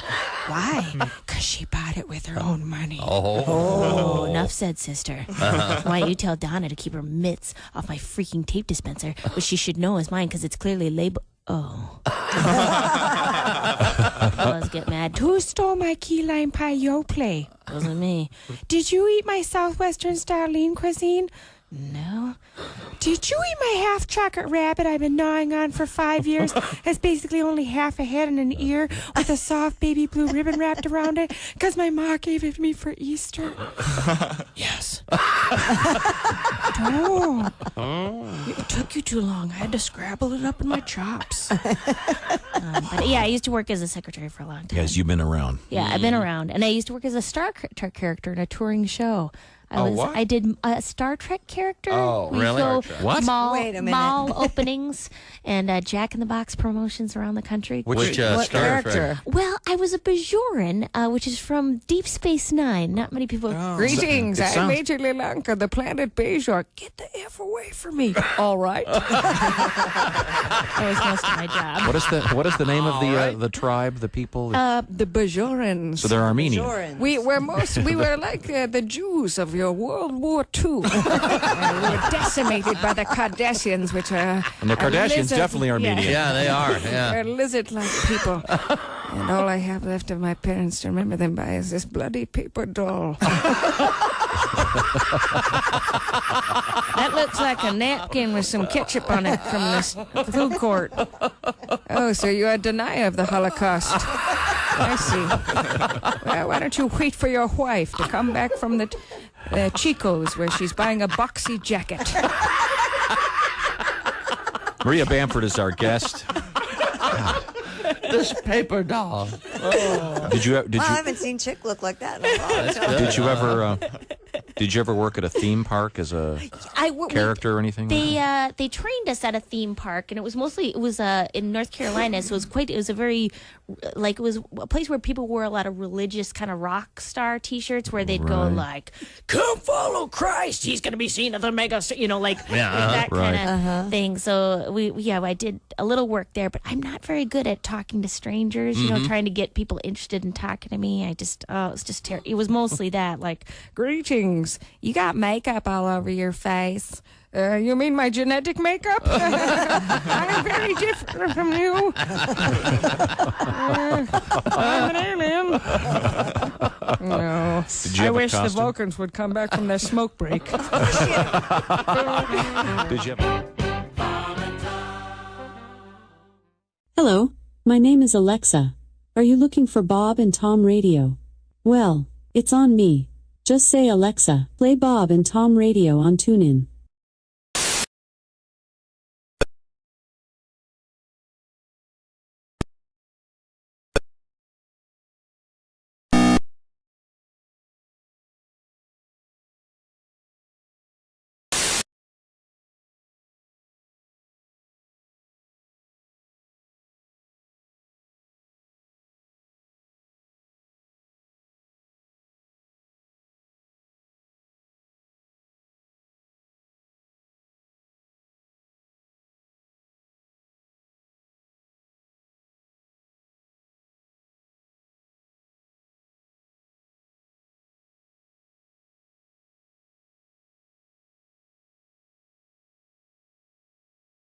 Between Christy pissing in hats and Tom, you guys missed us, didn't you? I sure did. There's Christy Lee. Hello. Hello, Pat Godwin. Hey, Chick McGee. There's Josh Arnold. Hi. Ace Cosby. Hello.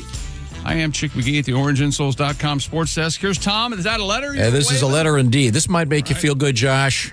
I know, hi. Josh, you got a little bit of a belly issue going on, and I wanted to read this because I thought it might make you happy. Dear Bob and Tom Show, writes Dave, I just had hernia surgery. Had a great doctor, an amazing post-op staff. However, sleeping all night has been elusive. TV's not my thing. I'm a VIP member of your show, so I listen to old Bob and Tom shows. I just happened to bump into a show from last September. Tom was recovering from hernia surgery. Believe it or not, Josh was also having some symptoms of diverticulitis at the time he was talking about that. Tom was doing his Tom thing, setting up a previous story. And then he writes, I know, it's all about the setup. About 40 seconds into the setup, Josh screamed out, just ask the question. I now have to schedule an appointment with my surgeon to redo some of the stitches that tore when I burst out laughing. Thank you for the good times. Well, Dave, I hope you got the stitches repaired. Good luck. You'll be fine. You know, speaking of that hernia surgery, nobody knew Of all the times I've been fake irritated with you, I was irritated. What? Tell somebody you're having hernia surgery. Why did you not do that? HIPAA regulations don't allow it. Oh, they do. Yeah, that is About yourself? They Wait a don't minute. tell. You're not allowed to talk to I can't talk about me No, with me? apparently not. Oh, my God. I didn't know. Okay, did we get that photograph over there? Okay, I forget why we were talking about You were this. talking but- about walking your dog. Oh, we were talking about sombreros. Okay, there I am walking my He was like dogs Kenny Chesney. with a cowboy hat on, and I did that in honor of the sad news last week about the death of Chuck Morris. And that would be Norris. Chuck Norris. What did I say? Morris. Oh, sorry. I was sad about Chuck Morris, too. My insurance I agent. hadn't heard about Chuck Morris. This is horrible. I titled that photograph "Dog Walker Texas Ranger." In Chuck honor. Morris is so average when he stops at a stoplight, he has to wait until it turns green because That's exactly it's a regular man. you see. But there's there are the boys, Mr. Fletcher on the right, You know, and that's little Dungy on Could the that left. be more white? You should have had white jeans on. It would have been. Is Dungy a girl? Nope, Dungy's a boy. Dogs who look like girls. That dog looks like a girl. It's the groomer. I've got to talk to that guy. Did you pee your Not the pants or is that a groomer. shadow? What's going on with your pants? It's a shadow. That's urine. you know, Yeah. you let your dogs piss right on you, huh? Okay. Oh, yeah. Oh, they like it. They'll sit there and bark. Sometimes they won't go unless they can pee on me. That's a shadow, Pat. And you can see that Mr. Fletcher really doesn't want his photograph. Hey, for God's sake, I've got to pee over in that tree. Let me go. How is there not a petition circulating in that neighborhood keeping you off the street at all times? I don't. That reminds me, I chose not to read a listener email we got earlier. I didn't know how you would take it, but I have no recourse but to read it now. Go ahead. They said Tom is looking more and more like Lemony Snicket. That's exactly right. Just let your eyebrows go and you're there, buddy. Oh, yeah. Good Because look. you kind of look like Lemony there in the cow. If Lemony wore a cowboy hat, I thought you looked really cool in the cowboy hat. That was the best picture you've taken. in a long ladies time. have taken to you wearing the cowboy hat. And again, it's I know you don't believe me. It's doctor's orders. All right. Does Kelly like you in the cowboy hat? Yeah. Good. Oh, good. Yeah. I'm not supposed to get sun on the top of my ears because I had to have what's it called, the Mohs surgery, whatever. But the bucket hat would work too. We should go get you the bucket hat so you could try it on. Nope. Floppy hat. Floppy The hat. floppy hat, currently it's right available. there. The Bob and Tom pop-up shop. We now have a floppy hat. Yeah, I have. It's kind of like a fishing hat. Have you tried that on? Have you tried that one on? Looks like Hello Larry. What's his name? McLean Stevenson and MASH, right? Hello, Larry, the sitcom you mentioned? What? Boy, that was 12 episodes, maybe? 77. Hello, Larry was what, 5 episodes? I'm a big fan of the late McLean Stevenson. McLean. What did I say? McLean. That's John McClane and Die Hard. Okay, sorry. I'm not going to get anything right today, okay? I need some sleep. That's Mondays. Yeah. Did you have Okay. a tough weekend? Oh, just a great are weekend. murder. Just great weekend. Oh. Very busy. Very, very busy. Just Very the way you busy. like it. Yeah, I was trying to think what derailed. I forget what went wrong, but something. Oh, I know. You'll relate to this, Christy, because I think you were telling me this just happened to you. I'll talk to all dog owners out there. We just had this sort of great Sunday brunch. We had a really perfect discussion. I got Wordle in 3. My day's going great. And then your dog. I got all connections all right, and we get a phone call from Finn. She's at the house, and she goes, "Fletcher just barfed all over the carpet by the front door." How do they know? I have almost no carpet in my house. It's all stone floor and wood. There's about 3 carpets, and every time he gets sick, I think that He thinks he's probably doing you a favor. But is that what it is? Is it a throw rug? Or Yeah, is it's a throw rug. Well, he knows you can wash it in the washing My machine. theory No, is... it's a big throw rug. No, he wants to show that he's making the effort to try to get outside. I guess. Right there by the door. But so then Finn's on the phone. She goes, "Yes, he barfed everywhere. Now he's eating it." Well, problem solved is what I say. Yeah, but it still now stains. you don't have to feed him. But here's a free plug for the greatest appliance. I've got that little mini. It's the green size machine. the size of a big toaster, and it shoots steam and barf all gone. But it was a great Sunday. Well, good. Had a great brunch, oxtail. Don't care for that. Oxtail soup? No, oxtail like hash. Never. I never got oxtail Never either. had it? I've had it. It could taste like. It was great. I would not eat it. Yeah. No, sir. Okay. Well, in any event, we got to get back to the sports desk. Thank you. The orangeinsoles.com sports desk.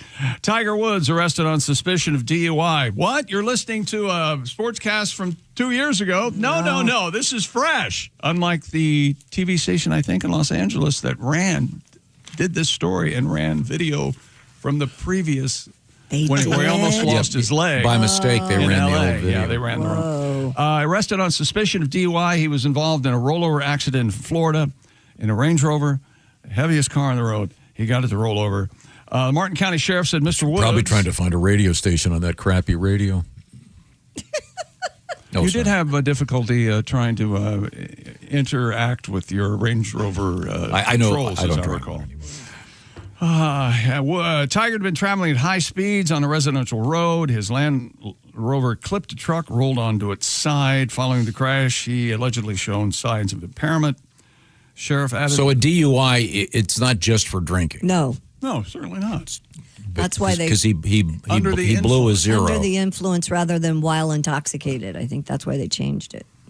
Tiger not injured, released on bail. Isn't this his fourth major vehicular arrest? Yeah. Yep. So Maybe driving's not for him. Well, I understand he's going to have to tee off with a 2-iron from now on. No driving anywhere. No. I wouldn't get in a golf cart with this guy.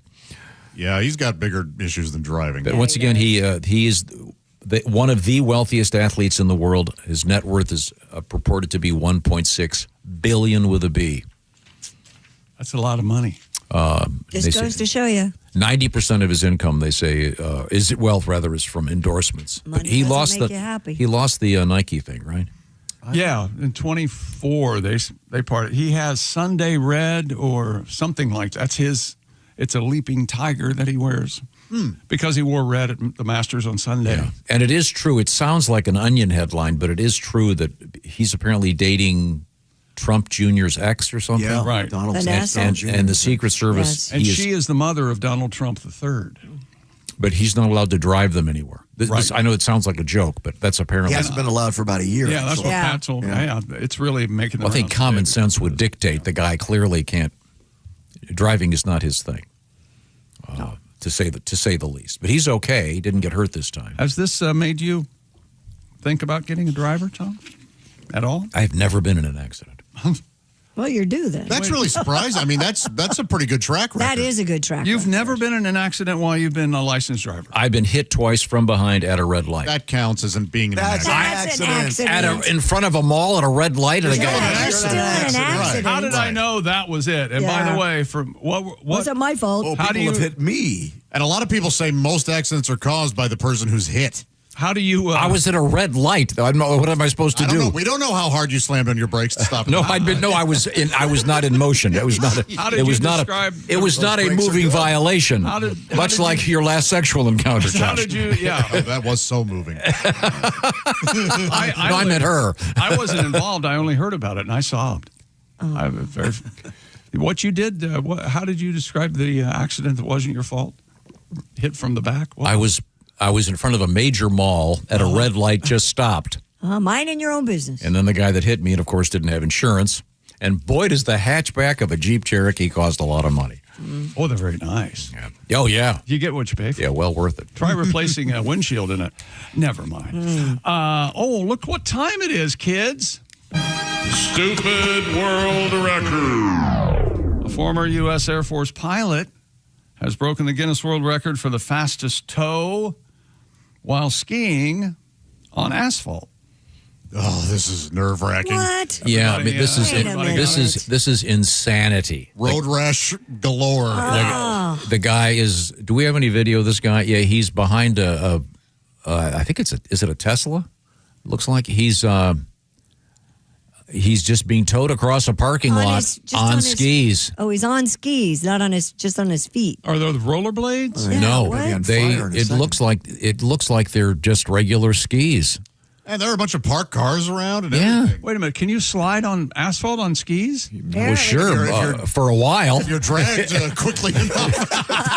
Now, I don't know much, but friction, does that create any sort of... You would think it would just sand the skis down. I don't think he's going to be using these for would be this. on fire.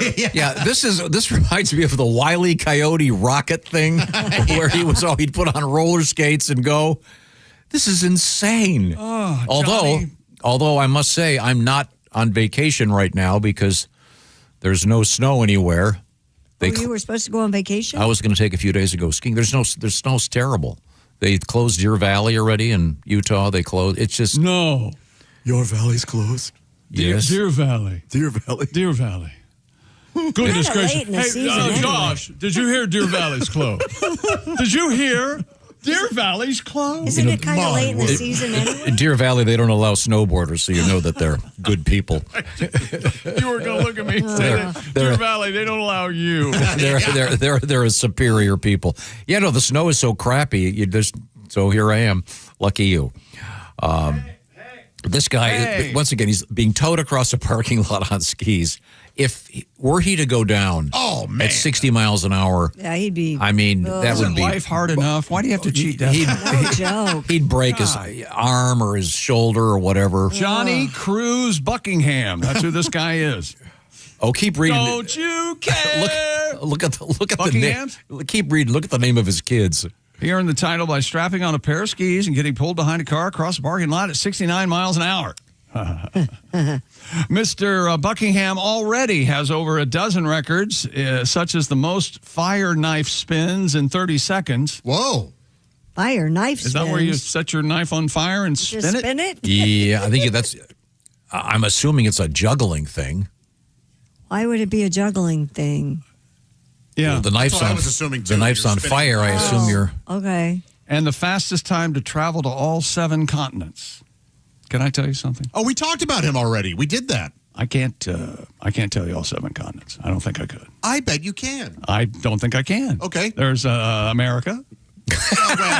Well, in North America. North America. Yeah, North America. Well, no, it's South America. They're connected. Why isn't it America? But there's it's a still separate continent. Yeah. They're calling that separate. Yeah. They didn't. Yeah, I don't know if we're building a wall. Build that wall, Tom. And deny that vaccine. Asia. Yes. India. Yes. Is he got 3? No, Africa. Oh, we're counting. Okay. Africa. I was going to say Africa. One is also a country. Australia. There you go. New Zealand. No. New Zealand's not. No. New Zealand's way separate. Tiny. It's not its own continent. Too small? What's the size recommendation? Well, it's got to be at least 50,000 acres by. 13 I've got I was gonna say contiguous, 50. contiguous soil. I Yes, believe is yeah. part of the. Antarctica. Isn't Antarctica a continent? Yes. Yeah. The Antarctic? Is that a continent? There's 7. We got That's 7. and the Antarctic is Antarctica. What about Iceland? Is it too small? That's Brownsville, Too Texas. much water. Yes, Okay. you nailed it. Brownsville, Texas. Could you go back to the article about this guy? What's his name again? Johnny Cruz Buckingham. Buckingham. Don't you care? Don't you care? Kind of a drag. Yeah, but this is fitting with the world record we just had. Yeah. I swear to God, when I first heard this song, I honest to God, I thought it was Canada Dry. Canada Dry. I mean, Well, play it again. We'll all sing it. I'm not kidding. Nice horns. That is some fanfare, isn't it? Yeah. I don't remember the horns being that Here we go. brassy. Canada Dry. Yeah. If you don't want a Coke, I don't know. Johnny Cruz Buckingham, 69 miles per hour on skis. On skis on asphalt. He said he wanted to inspire his child, Hurricane Buckingham. Whoa. Okay, now, That's a great name. if your kid's name is Hurricane Buckingham, he is not going to become a certified public accountant. You don't know that. No, I know that. This It kid does sound like greater things. are Yeah, in store. this kid has to be doing something exotic for a living. Okay. The hurricane. I don't love you. But after being towed behind a car at almost 70 miles an hour on the asphalt, This guy's writing a book for teens. Oh, he is. Yeah, you know that teen genre. It's called The YA. Yeah, it's called "The Fault in My Ass," involving picking up shards of asphalt. The Sorry. fault. P-H-A-L-T. I'd have to apologize to John Green. Sorry, John. The kid named, what a great name for a kid, Tell you though. about the kid. Sing that, Bob. Can you sing the hurricane song? Do you know that? Let me tell you about the hurricane. I love that song.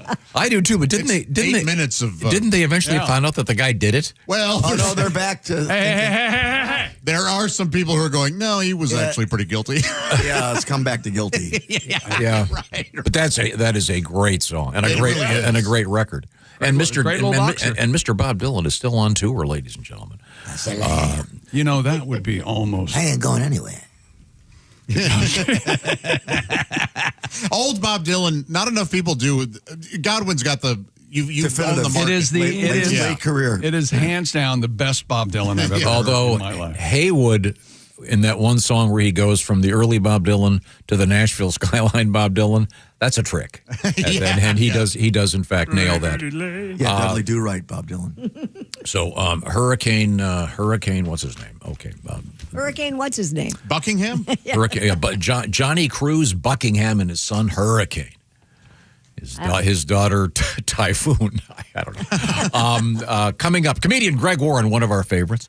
Also, this is going to be cool. We're going to talk with Keith O'Brien, who is a writer of some distinction. He's written a book called Heartland about the Larry Bird college era and the miracle and the whole story. Larry is such an interesting guy.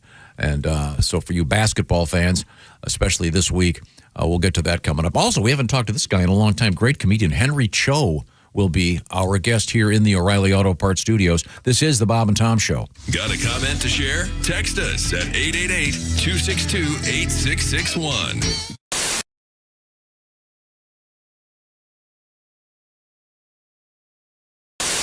Hey! You still don't have orange insoles?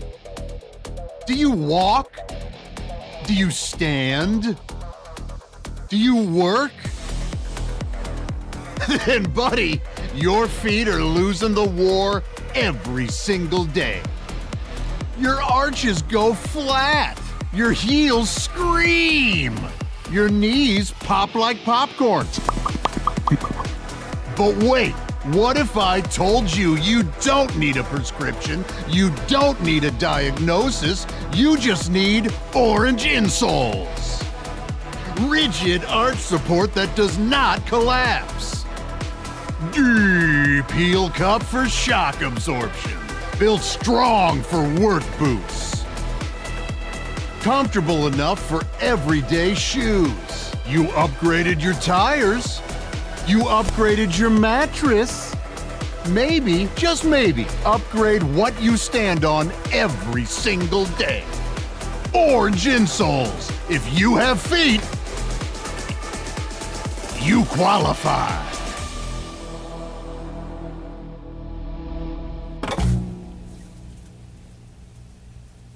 Yeah, how about this, Bob? Red or black? Black. That would split it up. Black. It's a black card. Okay.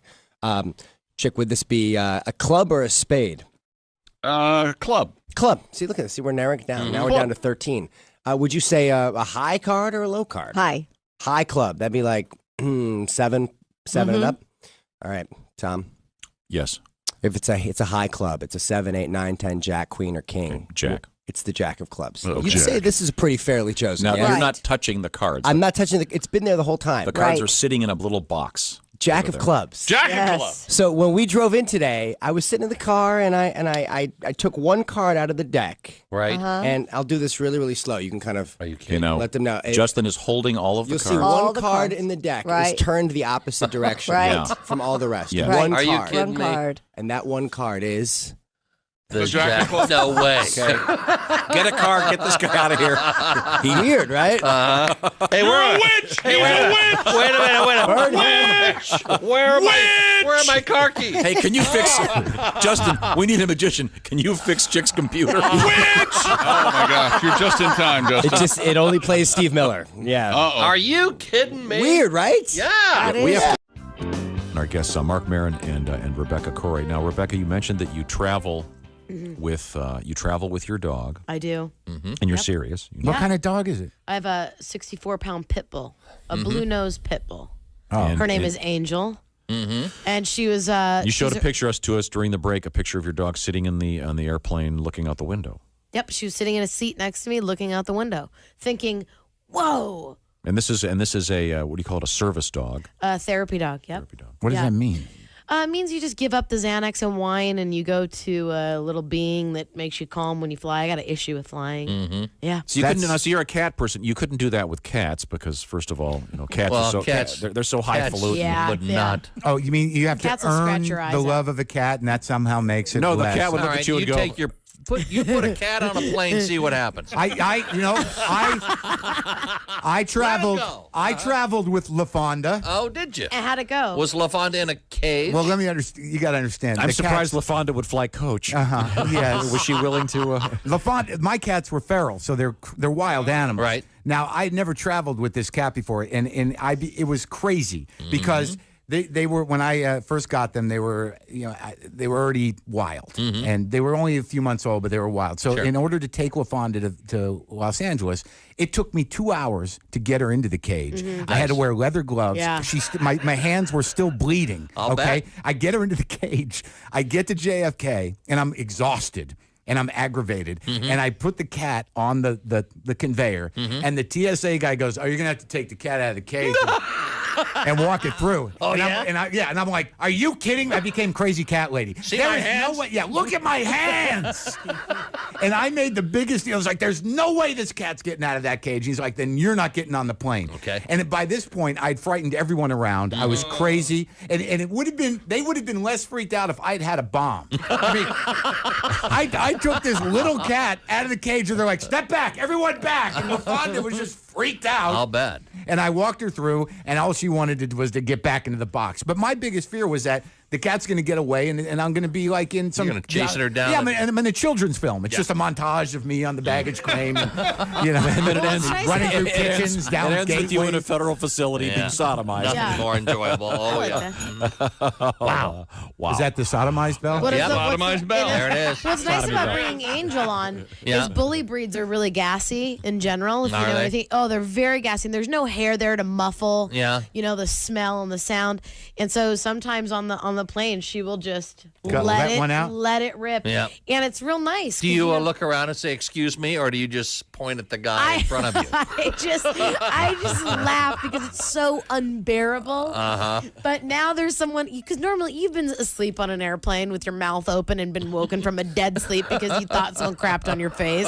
Because, you know what I mean? Yes. And now that I have a bully breed, Yeah. I just go, well, there it is, everybody. There Take you go. that. Take that. There you go. You need to give your dog Beano before you fly. What's that? I need to give me It's the Beano same before thing I you, fly. yeah, it's the same stuff you put on your anti-gas. food, and it, Yeah. prevents gas. Isn't there something magic on planes that Okay. just that gas just evaporates? I always thought there It was is a amazing. magic to it. Well, it doesn't. It actually makes it all the way to the back. Yeah, it does. It makes it to that sleeping person with their mouth open. Are you the guy that? Are you the guy that?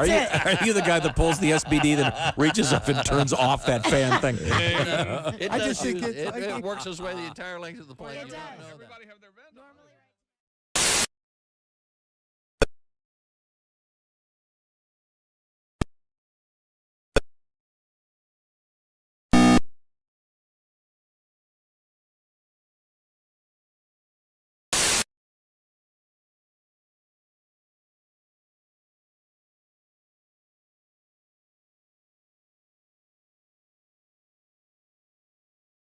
Not you and your driving. Took me Telling you, an hour to Tiger. get him. Hey, welcome back to the Bob and Tom Show. We're in the O'Reilly Auto Parts Studios. Think O'Reilly Auto Parts for all your car care needs. Get the parts and service you need fast from the professional parts people at O'Reilly Auto Parts. It's Christy Lee. Hi. She's at the news desk. It's Boy, Pat, am I. It's Pat Godwin. Hello. There's Josh Arnold. Hi. Ace Cosby. Hello. I'm Chick McGee at the OriginSouls.com sports desk. Hello, Tom. A couple quick things. The pop-up shop is still popping. I was informed that it's open again. So if you want, we have some cool stuff there, including the floppy hat. What did you call it again? I got a bucket hat. A bucket hat. Yeah. No one calls it. I wanted to call it the collapsed sombrero. They didn't like that. But also some cool T-shirts, including those charity shirts that we put together for Brave Gowns. They make little superhero outfits for kids in the hospital. It's kind of fun. So if you get a chance, check it out at bobandtom.com. It's like a fishing hat. Do you have a fishing hat that you wear? Like a special? No, I just wear ball caps. Do you? Mhm. Okay. What's your favorite ball cap right now? Oh, it says Big Bass Bash on it. Oh, okay. It's just the fit is. I really love the fit. Because at one time it was. And it attracts the bass. I hope so. Yeah. Do you keep lures in it? No. Oh, you got to put a lure in it. Like on the bill, you need to put a hook or something. Yeah, right? That's for tourists. No. What? That's a rookie move, right? That's kind of what I feel like. Yeah. No kidding. Yeah. Act like you've been there before. You're out there in the middle of the river, like got a vest, like in Madison. You're out there in the middle of the river. You don't want to have an extra lure in case the fish runs off. Yeah, but I don't want it on my hat. Yeah, ripping your hat apart. Really? Yeah, a treble hook. Who? Yeah, no way. You're watching Madison, huh? No, I just walked by the TV when it was on. Others are watching. And do you have a movie review for us? No, you don't. No, I'm not going to. Why not? All I'm saying is 32 minutes of previews. I timed it. Yes, but they tell you on the website now that the movie will start 28 minutes later than one. You know, like if it's a 1:00 start, they'll say the movie will start in 28 minutes. But then you got to walk in the dark, and it's. No, I hate that. Yeah. No, I really. It promotes lateness. Yeah. And it wouldn't be so bad if every movie they previewed was just a total piece of superhero crap. I just can't stand it any longer. Any decent movies out there that aren't about some guy that has karate chops and can fly, for God's sake. I'm sorry, could we get back to... ask him? Who did that? That's sports, actually, Tom. Oh, okay. I We kind did of have the, a sports story. World record. Okay. Here's special sports correspondent, Christy Lee. It kind of ties into the Tiger Woods deal in a way. A golf cart driver in Florida is facing DUI charges after his wife fell out of the vehicle on the way home from the club. Well, that was no accident, I can tell you that. Responding officers in Northport found the woman on the ground while her husband was behind the wheel of his golf cart. Can't hear you, honey. Can't They'd hear been you. partying at the club for at least 9 hours. Oh, man. He had a BAC of .197. Woo, wow. How much? .197. Wow. You were on the golf cart with me once when someone else was driving it, and we thought we were going to die. We honestly thought we were going to die. Oh, really? It was shaking, and this guy was going. And it was serpentining for some guys reason. yelling at him? man. Yes, Yeah, I was. I thought Tom was going to punch him. I was so pissed. But yeah, I mean, I was going backwards, getting sick. the number of deaths on golf carts is annually is quite large. You have to be very careful on a Didn't golf cart. what's his name, the football guy? Didn't John John Elway, there was a always? problem. I rolled one. You rolled a golf cart? Yeah. Oh, boy. Yeah, I don't. You got to be careful, but So this guy's. I'm sorry. What was his wife? Was she? he and his wife were partying at the golf club for 9 hours. Yeah. Many shots of whiskey. The golf cart on the highway. Feeling a little frisky. Getting crazy today. Day drinking, driving in a golf car. The wife fell out. Thank God she's alive. 12 miles an hour, baby. On I-95. Like a true Florida child. Drunk as hell, acting wild. He woke up today. Had whiskey and rye. He got a DUI. Another DUI. 14 more verses. Here we go. Yeah, we're done.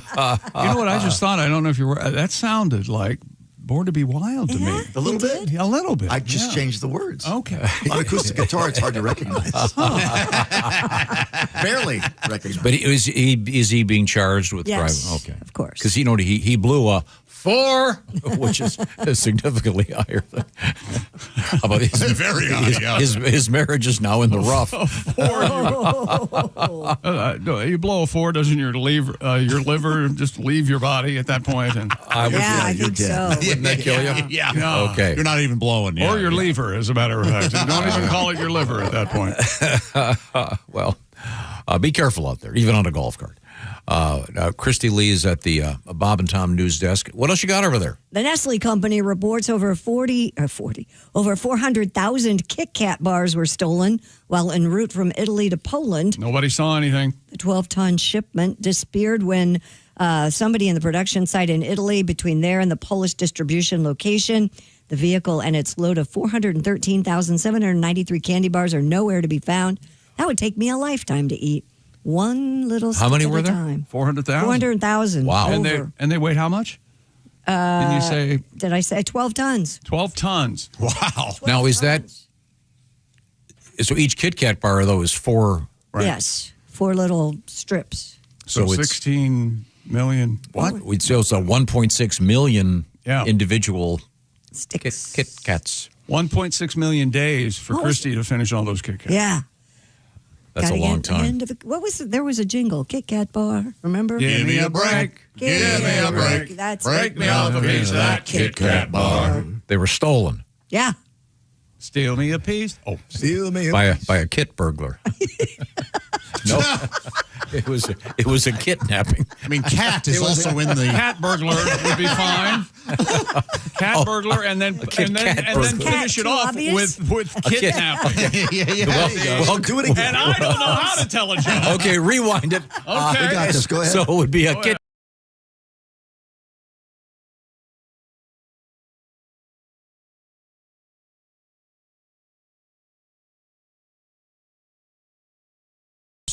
What do you?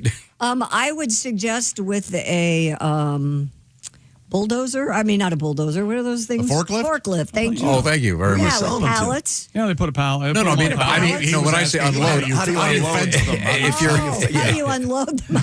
did you walk into a 7-Eleven and go, Psst, hey, I can give you a deal on some Kit Kat bars. Boy, I don't know. I guess They're on their way to Poland, so I they'll feel probably like- show up at bowling alleys all over. I want to say that I was around when they invented Kit Kat bars, but I think they're older than that, and I don't know why. No, I I wasn't. think we were around when they invented. They are a Kit good Kat treat. bars. I love them. I've never had one. What are they? Are they You've never had one? Oh, you should try one, man. Crispy wafers They're really and good. chocolate. Yeah. You'd like it. Pretty good. Kit Kat bars launched August 29th, 1935. Wow. In the United Kingdom. Okay, that might have something to do with it. Okay. Oh, here we go. Have a break, have a Kit Kat, introduced in 1958. No, there you go. They've been around for a long time. Well, thank you. Okay, thank you very much. Congratulations. And I hope you're. I understand that they make you more fertile. Speaking Have of a which, nice life. coming up we have a bizarre story involving pig semen. Yep. And the medical application of pig semen Yummy. to human beings. We'll find out what that's all about. Also coming up, comedian Greg Warren, comedian Henry Cho, writer Keith O'Brien, whose new book is about Larry Bird's college days and the real miraculous story about Larry Bird. It's really cool. We are in the O'Reilly Auto Parts studios. This is the Bob and Tom Show. Thanks for listening to the Bob and Tom Show this morning. The show is also out there for you on our YouTube channel. Watch and subscribe. This is the Bob and Tom Show.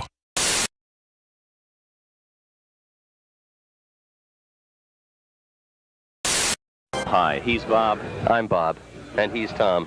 And I'm Tom. To conquer and win, we're gonna be in the Super Bowl game.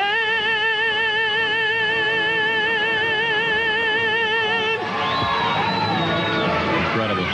Ladies and gentlemen, Q95 with Luciano Gaspacho in praise of the Indianapolis Colts. In a great praise. Phenomenal. Here's to a big Super Bowl win this next year. We hope that you get to sing the national anthem at the Indy 500 next year, Luciano. Big a star like me, how are they going to refuse? Bob, a lot of celebrities were in town for the Indianapolis 500, which of course took place yesterday, including a guy from the National Association of Broadcasters who has honored us by stopping by our show this morning. Of course, I'm talking about Mr. Ralph Ralph Bonorama.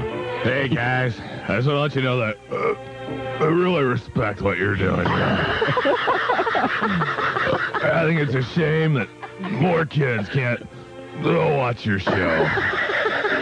It's on radio. Well, never mind, man. You may wonder about the Hoosier Dome, they call it. Now, when the Colts moved here, they were considering changing their names to the Trojans.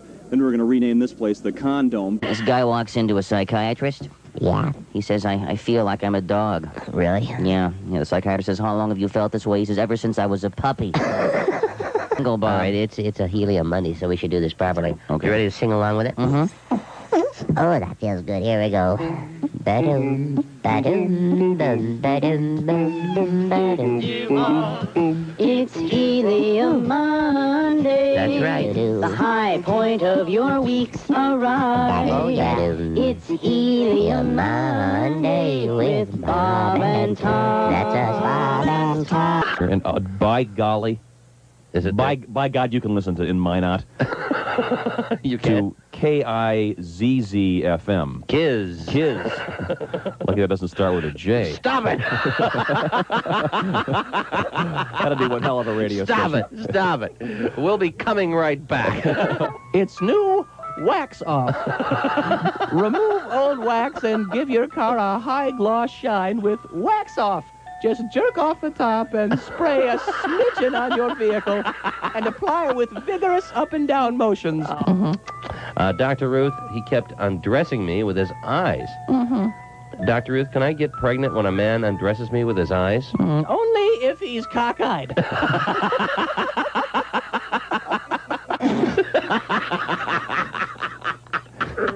Continue. Yeah.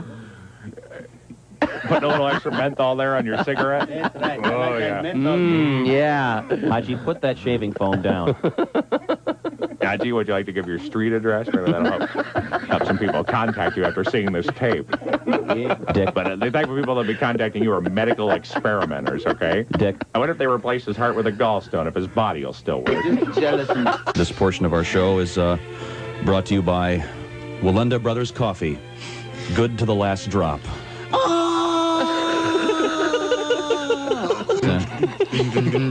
New law firm in the news today. Really? Yeah, 3 famous attorneys have formed a new law firm. Oh, really? Who are they? Gary Hart, Ted Kennedy, and Richard Nixon. What's it called? It's called Dickum, Dunkum, and Cheatham. I wish you wouldn't make fun of Gary Hart anymore. Why? The guy, I mean, he was 6 inches away of becoming president. You know what I mean? Keep it in your pants, Jimmy. Get on your knees and pray. And when you get a Woody, take it home to Teddy Hurley. What are we talking about? Woody Hayes. Of course. So why do they have one of the main thoroughfares for people in that city? Why don't they build a little a tunnel or a bridge? Hey, what a great idea! Guy from USAC goes, golly, Earl, that might be a pretty good idea. The great thing about my mom's bridge club was she would make delicious desserts for the ladies. She didn't have the Brock's Bridge mix. That was always my favorite. No, she'd make apple pie. She'd make apple tarts. Oh, she was amazing. Yeah, I forgot about bridge mix. Oh yeah, my grandmother used to have that. Man, did you ever bang any of your mom's friends in the bridge club? Come on, man. You know you fess did. up. No, I no.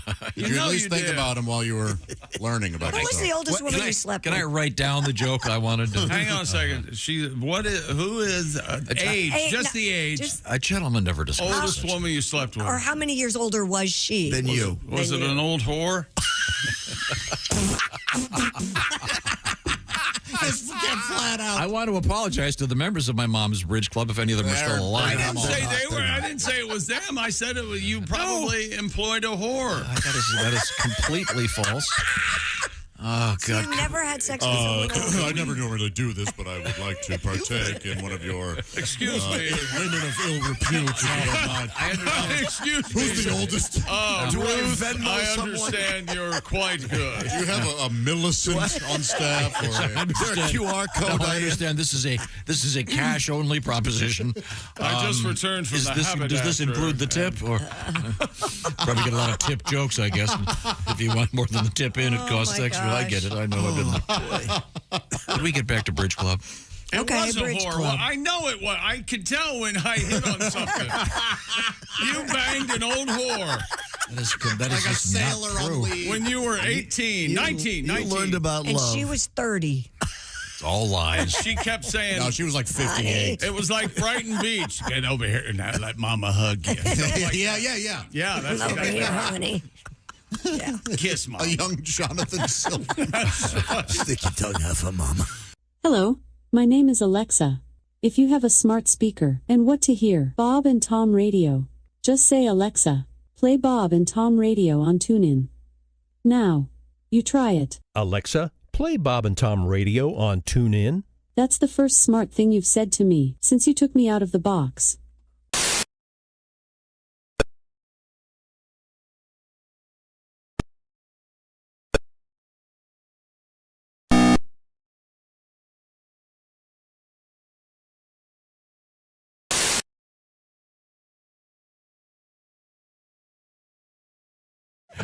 It's Pat's fault.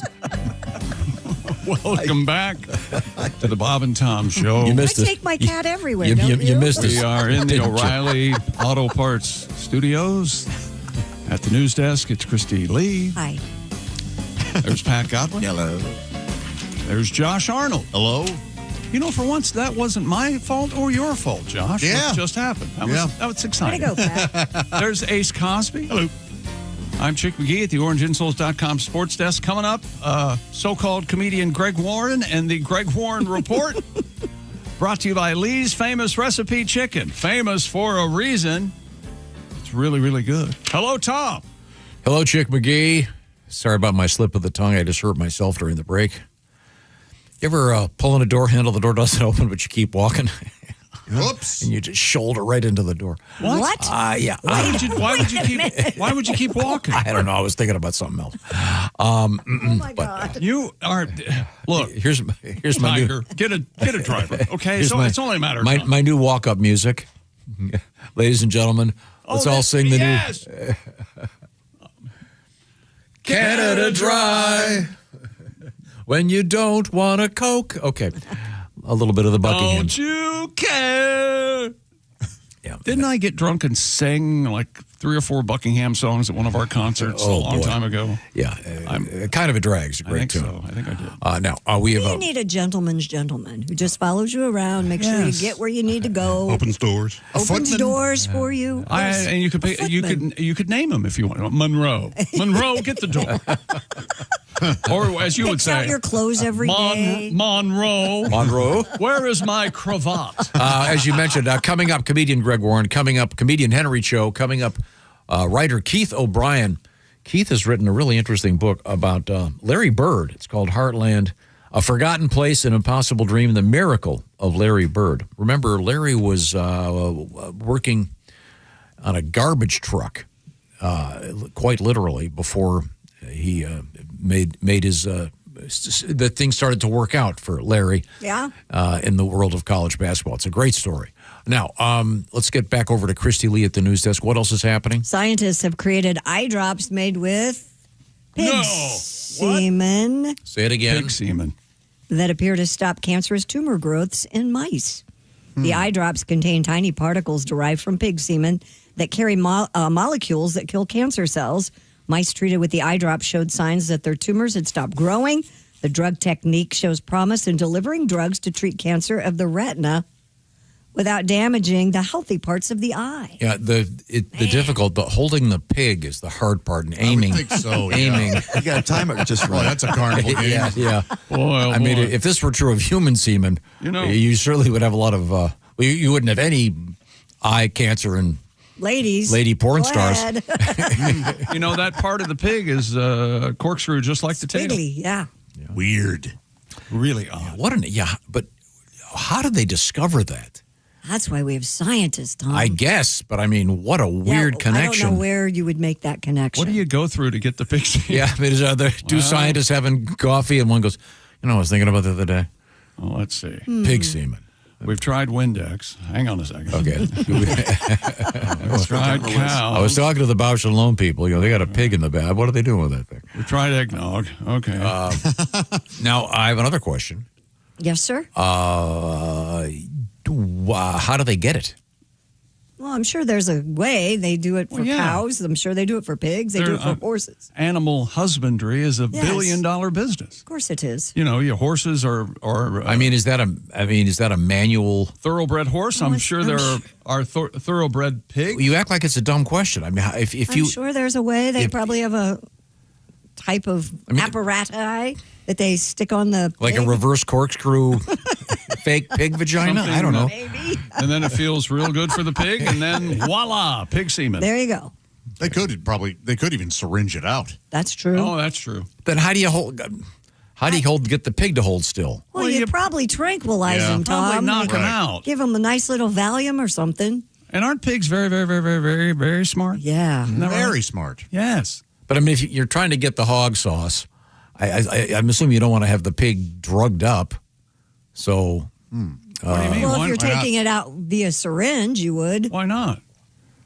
You want the pig to enjoy it? They know what they're doing. Okay. But I mean, I would assume they have to extract it from the male member of the pig.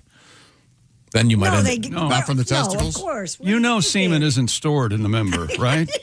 No, but that's where it Even comes. A casual That's brush where up against biology. That's where it comes out. I don't want you to end up cockeyed, but because you took it straight from the tap.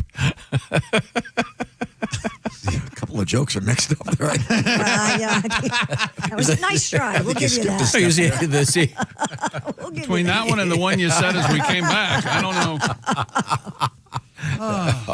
Volunteers in a small Wisconsin town helped corral a kangaroo that escaped from a petting zoo. Did you see the video on this? The kangaroo photographed with heat cameras. Oh. You can see Chesney. the kangaroo bouncing through. There's a lot to. They spent a fortune trying to find this thing. Yeah. Chesney, a denim diaper-wearing kangaroo, broke out after scaling an 8-foot fence at Sunshine Farm. Crikey. Is it Netticada? Leading keeper Debbie Marland and her friends on a days-long search for him after renting heat-seeking drones, as Chick mentioned, and chasing the 16-month-old marsupial. How much Ms. is that Marland's gonna- friend, Stacy. Where do you get a heat-seeking drone? Amazon people. for $99. Wow. Stacy Brettenton was the one who was able to approach Chesney and scoop him up. He has since been reunited, and it feels so good, with his fellow kangaroo, Kenny, at the farm. Aw, Kenny and Chesney. How sweet. They're among 25 animals at Sunshine Farm, with horses, sheep, alpacas, some kind of fancy-ass pig, Highland cows, and is it Batracian camel? Bactrian? Bactrian camel. Never heard of that either. And Why is it all kangaroos can box? Why is that? Yeah, is it just natural to them? Yes. Must be. And they can kick with their feet and they can balance on their tail and kick you with their feet. Yes. And they float like a butterfly and sting like a bee. And some of those weird kangaroos are real ripped and shredded. Oh, yeah, they Muscles have on- chests of a grown man. This is a 16-month-old one, so it's not full grown yet. And in the photograph, do you have the picture of this thing wearing the denim diaper? Yeah. Yeah, look how cute that little Joey is. Yeah, I don't know. Aw. That looks just like the denim diaper I wear.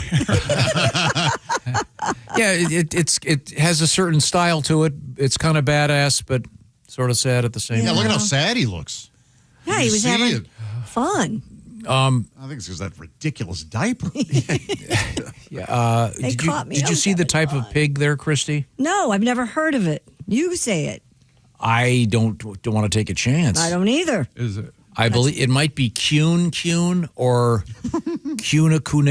I have no idea, but good It's job. Kune pigs. It might be kun. Why See, wouldn't that's it what he be? wanted me to say, and I wasn't going to do It might Yeah, be. he's trying to trap you. Yep, It might sure be kana. was. Kana. Kana Camelia. I don't know. I didn't fall into the trap, Nope. did I? Nope. Let them do it. You know what? Stand by. He'll say it in a minute. What kind of pigs are they, Tom? You go get them, Mike. Go ahead. Kana pigs. Again, you're going to do it. No, I'm not. I just think it's amazing that, I mean, if you read this whole story, that they have these heat-seeking drones, and there are photographs of this thing, and they describe it as looking like a dinosaur running through the forest. Aw, But it took them a couple days to find this little creature. you're probably really hungry. Yeah, cute little guy. What would a kangaroo eat in the wild? No, I have no idea. Would they like larvae? What do they eat at the zoo? Caterpillars? Or I mean, do they literally plant have? life? Do they have kangaroo chow? Kangaroo chow. I'm sure they do. Absolute They puree. must That makes- need protein. It's by the load. You know what I mean? I mean, they must need it. No, that's where they get the pig semen by the Per load. load? Yes, yes. So Don't they like measure- Vegemite sandwiches, right? Kangaroos like They love them. Okay, now during the last break, I approached another one of the fine folks that works in this building and I said, have you ever heard the expression, my dogs are barking, referencing your feet? Mm-hmm. And he said no. Who? Who the hell is that? You Who's asked Drew. trying to kiss ass on this? Christopher. Oh, Christopher. Well, there you go. He's weird. You know that. He's a weird man. And sometimes you just say no to get the talking to stop. Yep. Really? Harley Davidson, you say? Excuse me for a moment. No. During the break when we know he's got work to do. When we know it's his busiest time. Right. Christopher, have you ever had? No. Limited amount of time in Isn't the it break. true that Christopher's the nicest guy in the world? Yes. Yes, yeah. Oh, there He he is. is. He's right behind you. Careful. Love you, buddy. Have you ever heard the expression, my dogs are barking? No. Dirty liar. See? There we Dirty, go. dirty liar. I had never heard it. Explain what it means, The Josh. chick's right. If it was on the bumper sticker of a Harley, you'd know. Now get out of here, Hall of Famer. He is The a radio Hall of Famer. god right there. Yes, he he is. is. He's my radio hero. I used to listen to him when I worked in Pickwood. Really? Yes. Christopher, 96 Rock. All right. Well, now, why am I bringing this up, Josh? Because if your dogs are a barking, it means your feet are sore. And it could be very well because your arches are collapsing. Man, that sucks. Your heels ache, your knees complain, lower backs tighten up, feet get tired. That's the crux Now, of do this. your knees also bark? No, you don't say your knees bark. No. You wouldn't say, yeah, it's just my dogs are barking are for feet. Mm-hmm. Just the Origins- feet. What? It's just the feet. Yes, It is just the feet. Yeah, I know. You know, Your if ass there's can't be barking. anybody who can throw an anchor out quicker in a conversation. I don't know who the hell it is.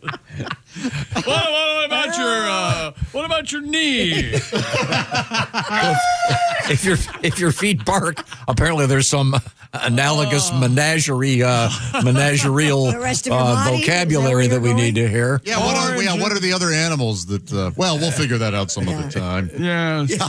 Origin Souls deliver My rigid- knees are squealing like a peg. How about that? No? Okay.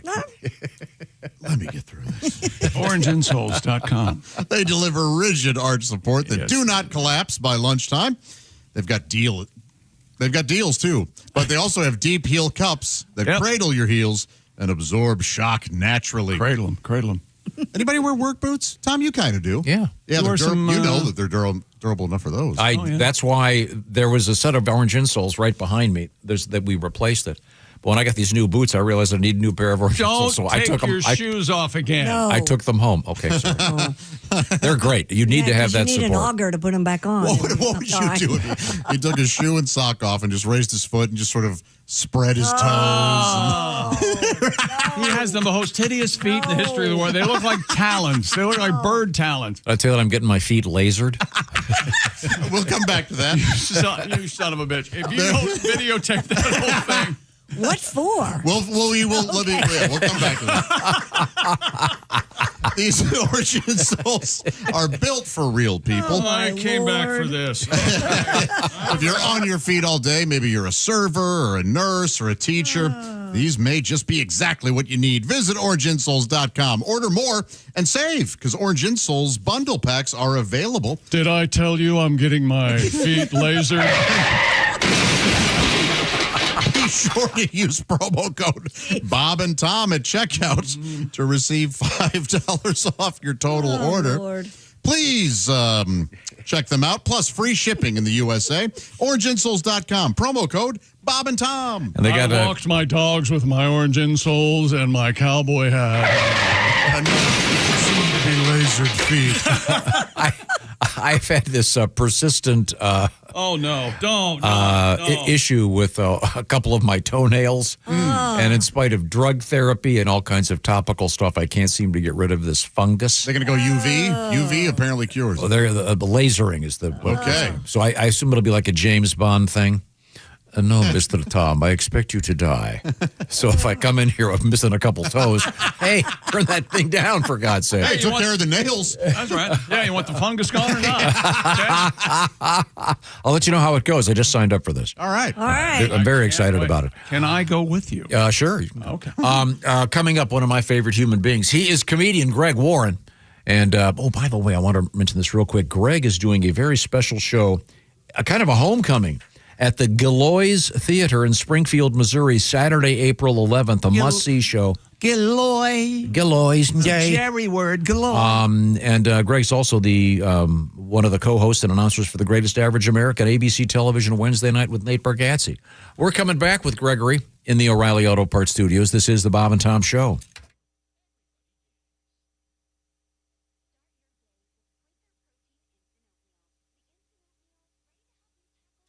Q95 traffic.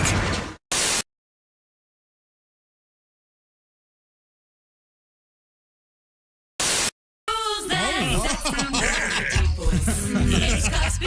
Here he is with his joke of the day. What did the judge say when the skunk came into the courtroom? Oh! What did the judge say when the skunk came into the courtroom? Odor in the court. That'll be getting told in courts throughout the country. Odor in the court. Oh, man. Hi, Tom here, along with comedian Ryan Singer, and we've been talking about Ryan's car, which has got, I believe, 298,000 miles on it.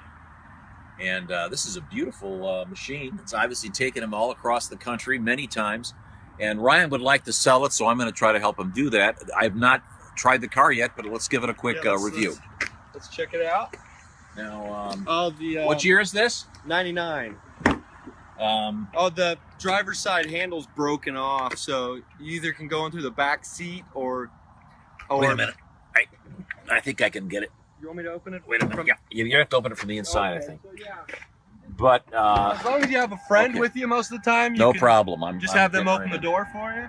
Kind of warm today here. Does this thing have AC? Yeah, AC works. Nice. And nice. Maybe I'll take that out so it stops beeping unless you want to crank it up. And there's a CB. I don't have it hooked up yet, but you got a CB? Nice. There's a CB radio. This you can see. CB, the original social network. You can see. What's your CB handle again? Monster Hunter. Monster Hunter. So if we're ever in the same 3 to 5 mile radius at the exact same time, maybe we'll chat on channel 19. Yeah. Okay. This is a test. Monster Hunter testing the CB. I'm getting a lot of action right now.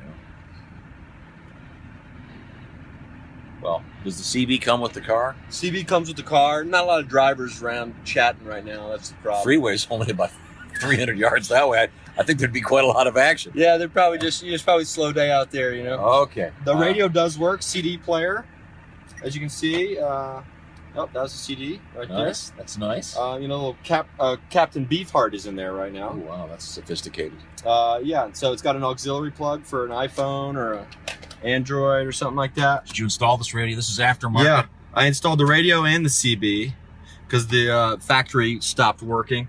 Glove box opens and locks. There's a GPS. Hey, I'll even throw that GPS in there. It's a Garmin. Nice. Yeah. So now, can we get a shot of the actual dashboard to see the mileage? Oh yeah, let's see what we're at. That's 297, 870 miles. So by the end of next week after the tour, I'll be over 298. Wow. So this is about to approach 300,000 miles. Motor sounds great. And this is a 99. 99. This is a Camry LE. A Camry LE. Four-cylinder. Four-cylinder, four-door. Okay, well, let's continue the tour, shall we? Okay. Once again, we're taking a tour of this beautiful 99 Camry, 298,000 miles on it. Let's head back here. Nice. It's got the electric window thing to keep the ice off the back window. Gas door. Nope. Good-looking trunk. Yeah, trunk's got a lot of trunk space in here. Yeah. Oh, we don't need... Oh, here. Oh, Jesus. We don't need... Trunk's got lots of room. Lots of room. Everything that comes in the trunk comes with the car. That's the deal. It's up. That's a weird... it's a weird tick on the engine. Yeah, okay, you need to turn that. That's Ryan Singer's car. Now, if you'd like to make an offer on that, how does this work, Ryan? They can reach me at my website, ryansingercomedy.com, or email ryansingercomedy@gmail.com. Make me an offer. I'll take the best offer I can get. And this is for real. This car is for sale, and it comes with everything in it, except probably the chick you had locked in the trunk. Yeah, or the luggage. The luggage in the trunk. Authorities say a man's penis was bitten off and eaten by his dog. Oh, why would this Residents in the town of Hearn contacted police upon the dog's incessant barking coming from the man's home in the middle of the night. First responders broke down the door to find the dog's 66-year-old owner gravely injured and rushed him to the hospital. My Vina. The man's male member could not be found. In the dog's Officials believe the man's dog, said to be about the size of a Jack Russell, bit off the man's member and ate it. He's adorable. Yeah. So small.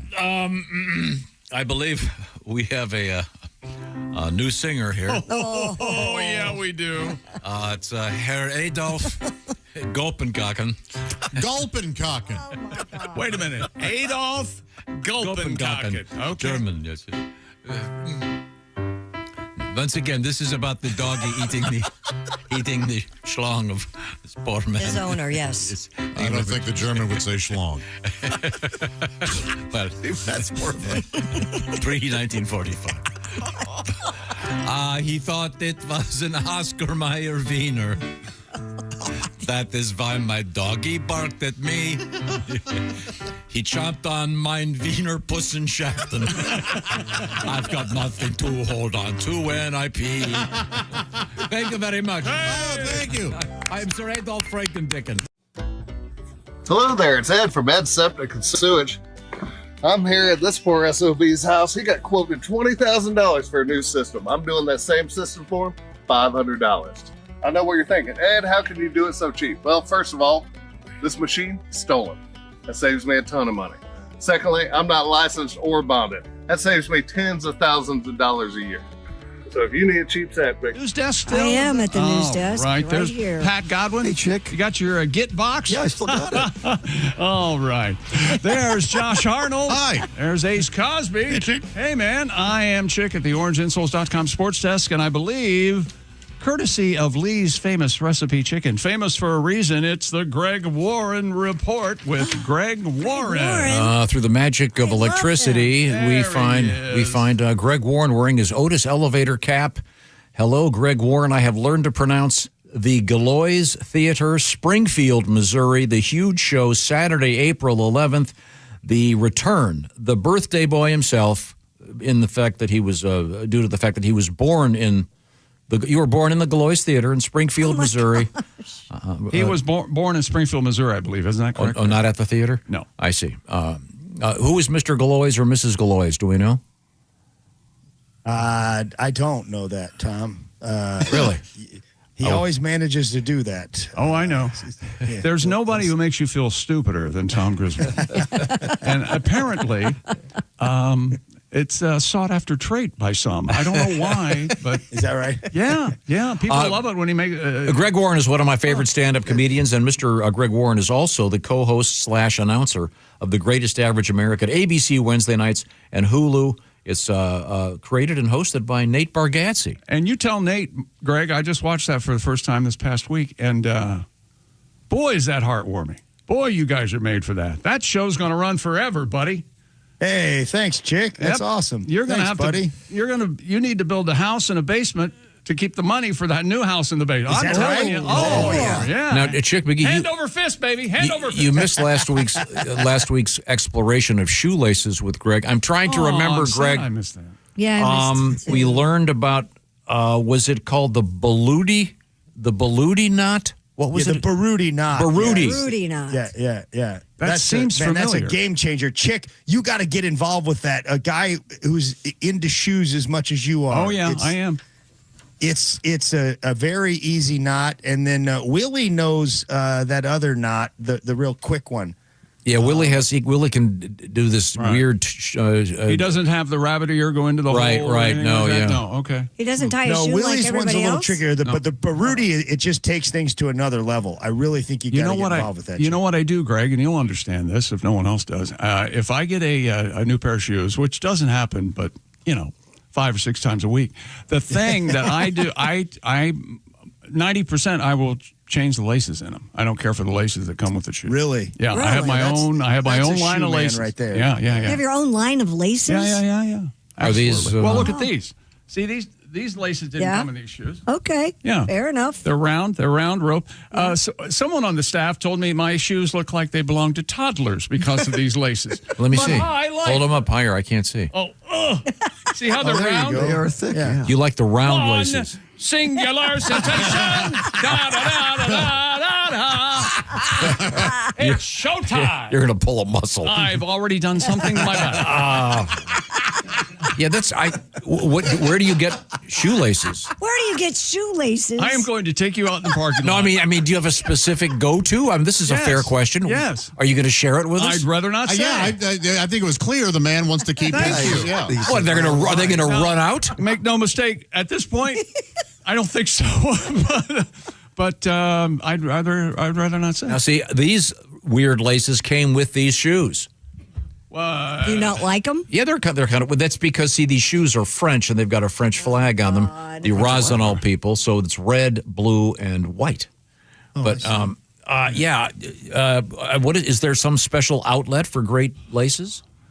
Amazon. Make up a company name and just tell me. Just go to Amazon. Farnham. Find them, Farnham, and forget them. That's your lace company. Give I'm me sorry. a pair of Farnhams, people will say. Okay, fine. But why is it such a big secret? Because I don't want them to run out. They're not going to run out. Greg is prepared something. Yes. Oh, I'm sorry. Who is it? Hey, Greg. We're how lucky. are you, We're buddy? lucky he even calls in anymore. Okay, hey, Greg. I was saying how much I appreciated him doing a deep dive into shoelaces. Do you remember what's on the end of your shoelace, Chick McGee? An aglet, I think. Very good. Yeah, very good. Yeah. That's nice. I like words. That's Greg, what word are we looking at this What week? are we looking at? Yeah. I wanted to talk about trombones, guys. Did you know I played for 2 years? I did not know that.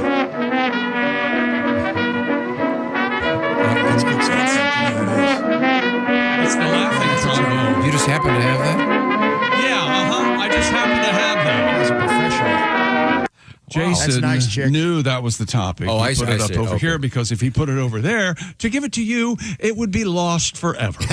So You're right. We put it over here. Did you ever play? Didn't you play clarinet? You still do, right? I played clarinet. Yeah. Did you wish you'd been a brass man? Is that what's going on? No. I was just fine being a woodwind. Mm-hmm. I admired the brass. The trombones, whoever invented that machine, and they don't know really who invented it. They didn't have a lot of foresight because you have to learn to play it right around middle school, and you just have a thing that you're gonna hit the people in front of you. Yeah. Well, or your arm's not long enough to do it. I couldn't get the. Oh, but I mean, Josh, you probably there needs to be some sort of class action lawsuit from the saxophones against whoever invented the trombone, because that's who sits in front of the trombones, and they're taking it in the head in middle school all the time. Yeah. But they're having so much fun though. If you're watching any basketball, the pep bands are the greatest. Yeah. And they're having so much fun. Hold that tiger. Hold that tiger. The trombone's tricky though, because you've got to get you've got to position it in just the right place. I love it. Yeah, and there is a little bit of wiggle room, but not a ton. You know what Miles said? Master your instrument and then just go play.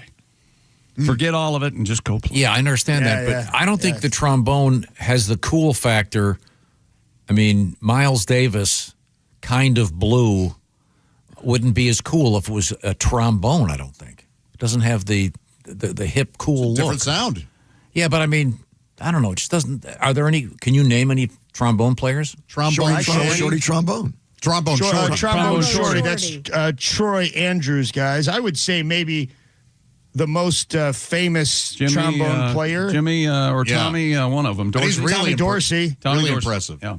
Tommy Dorsey, Kid Ory, Glenn Miller. Slide Hampton. Yeah. But I here's mean- the most I mean- famous, I think, okay. a guy named Bill Moyer. Anybody know who Bill is? He hosted a PBS NewsHour for quite a while. Bill Moyer Journal. I believe. He was amazing. And he played the trombone. That's fascinating. Anybody familiar with Mrs. Othmar? No. Nope. She was the teacher in the Peanuts cartoons. Oh. And her voice was a trombone. Oh. With a Yes. plunger at the end, a mute plunger, and that was Bill Moyer. That lady was the was named Mrs. Orthmeyer? I had no idea. Othmar. I believe Othmar, yeah. Huh. Wow. We have a great gag featuring that we'll have to play later today with the wah wah wah wah wah. I'm not sure it's appropriate. I don't know if we can. Okay. This was one of my favorite things I learned. Trumpeters and trombonists were employed in German city-states to stand watch in the city towers and herald the arrival of important people to the city. That signified wealth and strength. They were often viewed separately from the more skilled trombonists who played in the orchestras and the ensembles. So you'd have a gig standing on the watchtower just waiting for somebody to come by? Yes, yeah. And you know some jerk conductor was like, stop playing. Heinrich, you came in early. Again, do that one more time. You're going to be standing on top of the guard tower with your idiot friends welcoming some fancy prince from England. From the top. So the good players weren't in the orchestra that would greet people. No, the good players were in the orchestras. The hacks. Yeah, they were up in the on tower. Top of the tower. I bet you those guys had way more fun though. Heck Yeah. A lot of downtime.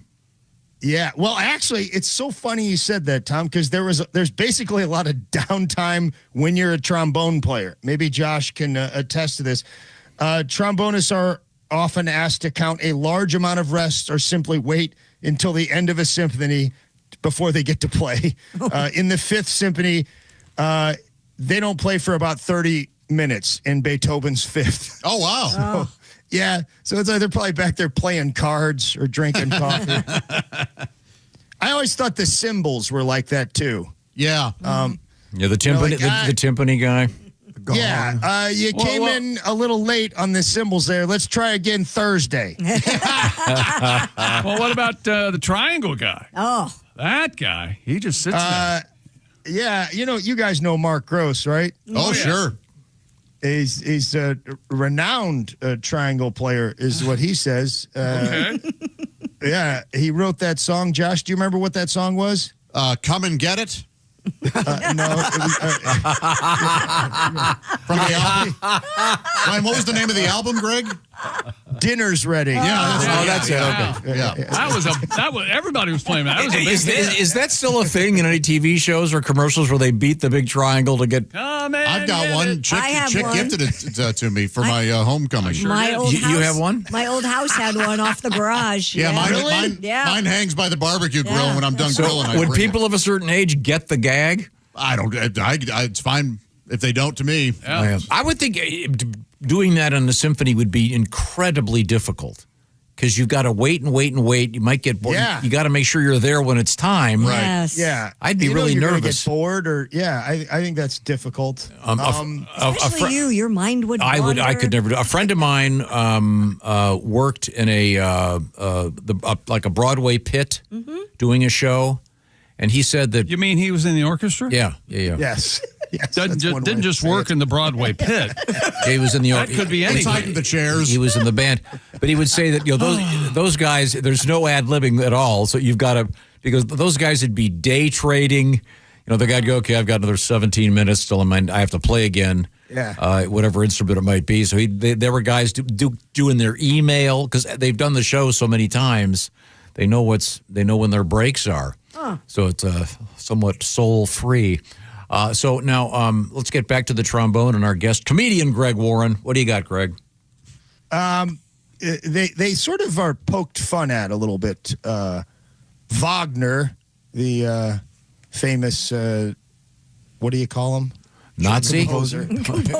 He was, yes, he was. He was Hitler's favorite. No. Wagner made power spray paints, right? Oh, yeah, they do a good job. That's Wagner. Yeah, that's Wagner. I'm sorry. You're right. You're right. My fault. Wagner said, never look at the trombones. It only encourages them. I believe Mark Twain had some things that he said about the trombones, and I'm not sure I can find it. I'm sorry. Well, while you look, Josh, do you still have your trombone? No, mine was a rental from Mel Bay. Yeah. So we were. Oh, yeah, man. I rented some stuff from Mel Bay, too. Yeah, it was right in your stomping grounds. Yeah. And, Mel Bay was famous. He was like, did music for kids all over the country. Oh, yeah. So if it please your neighbor to break the sacred calm of night with the snorting of an unholy trombone, it is your duty to put up with his wretched music and your privilege to pity him for the unhappy instinct that moves him to delight in such discordant sound. Boy, Twain hated it. Twain did not care for it. I know that. Twain was a real prick, right? Boy. Now, did you, Josh, ever have like a sitting around the campfire with everybody? Somebody gets a guitar, you grab your axe and... See, I got into it pre-ska and swing. Like bands like The Urge and stuff that were incorporating brass into their Mighty heavy metal. Bosstones. Yeah. So otherwise I might have stuck with it. But after 2 years, my dad said you can either do choir or you can do bands, and I chose choir. Or you can leave home. That was the third. And when you chose choir, your hip trombone. Let me see if you guys know any of these fellas. Anybody know who James Pankow is? Yeah, Chicago, the band. He's the trombone player from Chicago. Very good, Tom. Dave Bargeron. Is he in... Tom Bergeron's brother. No. From Oakland, is he in... Good, excellent guess. Oh, yeah. Bargeron. Is he in What Is Hip? That Muscle Show. Oh, who? He's the trombonist. Tower of Power. Tower of Power? Blood, Sweat, and Tears. Oh, okay. And then my favorite brass band that they don't have really a. Do you guys familiar with Ides of March? Yeah. Vehicle Baby. Great song. Yeah. Great It's an amazing song. But the guy that played trombone on that was like a session musician. He really wasn't a member of the band on that song. Yamaha is the premier predominant trombone manufacturer. You remember this fabulous horn solo, don't you, Greg? Oh. Underdog? Rocky and Bullwinkle. Oh, man. That's a trumpet. Yeah. Those are trumpets, though, right? Those are trumpets, though. But that may be a trombone. I think those are muted trumpets, I believe. Oh, okay. All right. Okay, well, Greg, we got to sign off here. I want to report that you will be appearing at the Gillois. I can't help it. Are you sure it's not Gilroy's and the R fell off the marquee? It could be. Sure? It ends in Gilroy. It ends in OZ. Gilloy's Theater, Springfield, Missouri, the birthplace of Greg Warren. The sign is soon to go up. Saturday, April 11th, for a great live stand-up show. Greg, that's going to be really cool. Have a great time. Are we going to get to talk to you before the show? I believe so. Yeah, I believe so. Okay. I think next week. One last thing, Greg, so I know you'll sympathize with me. It's kind of a hurry Saturday morning. I've got the girls in the car. Decided to run in and grab a couple bagels.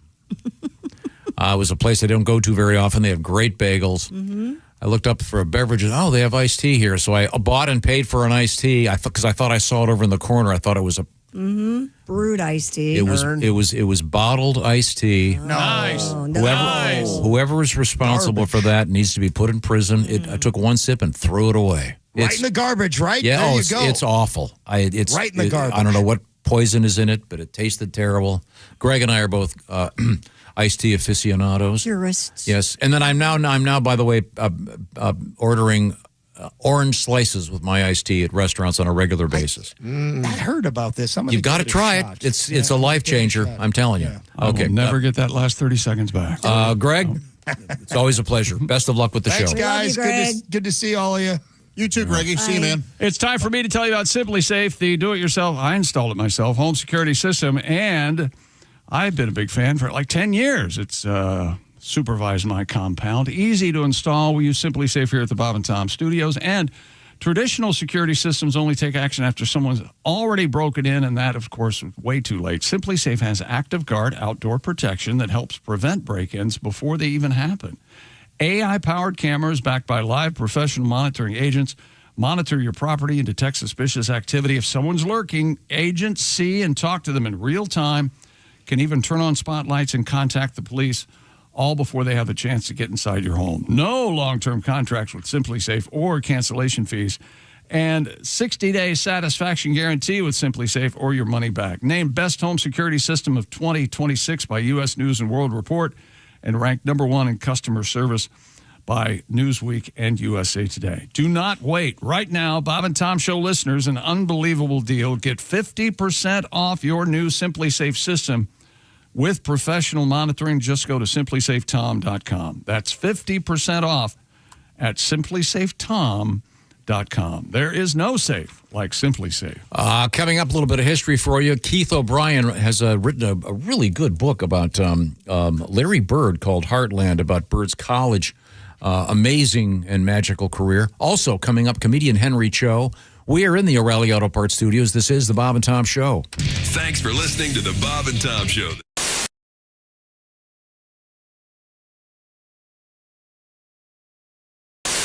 Hey! You still don't have orange insoles? Do you walk? Do you stand? Do you work? Then, buddy, your feet are losing the war every single day. Your arches go flat. Your heels scream. Your knees pop like popcorn. But wait. What if I told you you don't need a prescription, you don't need a diagnosis, you just need orange insoles? Rigid arch support that does not collapse. Deep heel cup for shock absorption. Built strong for work boots.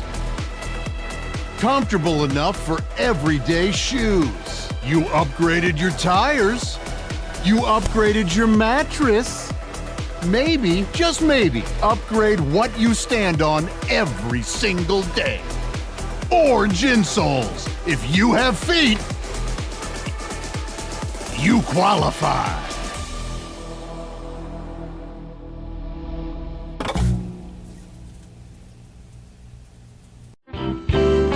This is Todd Barry. Okay. Once again, Todd has just established that he's not into astrology, and but he's very proud. And now I'm going to read an offbeat news item. I can back that up. My numerologist told me that astrology is a bunch of crap. How many times did she tell you? Yeah. Okay, I'm sorry. Go ahead. This is a woman fried 8 goldfish amid fight with ex. This is in Pasadena, Texas. Authorities say a Houston area woman who was burned up at her former common-law husband fried their pet goldfish and ate some of them. In front of what? Pasadena police say it's a civil matter and no charges will be filed. The 7 goldfish were purchased together by the couple during happier times. Now, this sounds like it's from The Onion. I know. I remember when we bought the goldfish, how much in love we were. Police spokesman Vance Mitchell says the man reported on Saturday that the woman took the goldfish from his apartment. Mitchell says the two argued earlier about some jewelry the man had given her but took back. She wanted the jewelry returned. Oh. So natural go-to response is to eat goldfish. Of course. Officers who were dispatched to the woman's home arrived to find 4 fried goldfish on a plate. The woman said she already ate the other 3. I'll show him. Oh, I mean, you do eat other kind of fish. So yeah, I guess. But jeez. Stay away from her. Wow.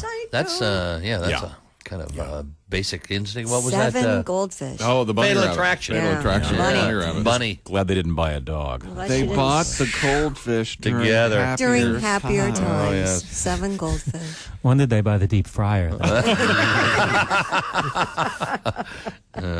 Next summer at the state fair. A lion. I've always said You want I a don't. lion? I would. I know this is crazy that I thought about this. What now? I would never go into the wilderness and get and have a lion because they belong. Right. You know That's where they belong. But if somebody like maybe they worked at the zoo and there was a lion and it had to live in a house, but it had to be sedated all the time, and I How could about raised squeeze from it. a cub? I'm raised from a cub and Yes. know you. And I would love a lion just Why? because they're so cute. I would just bite them all the time.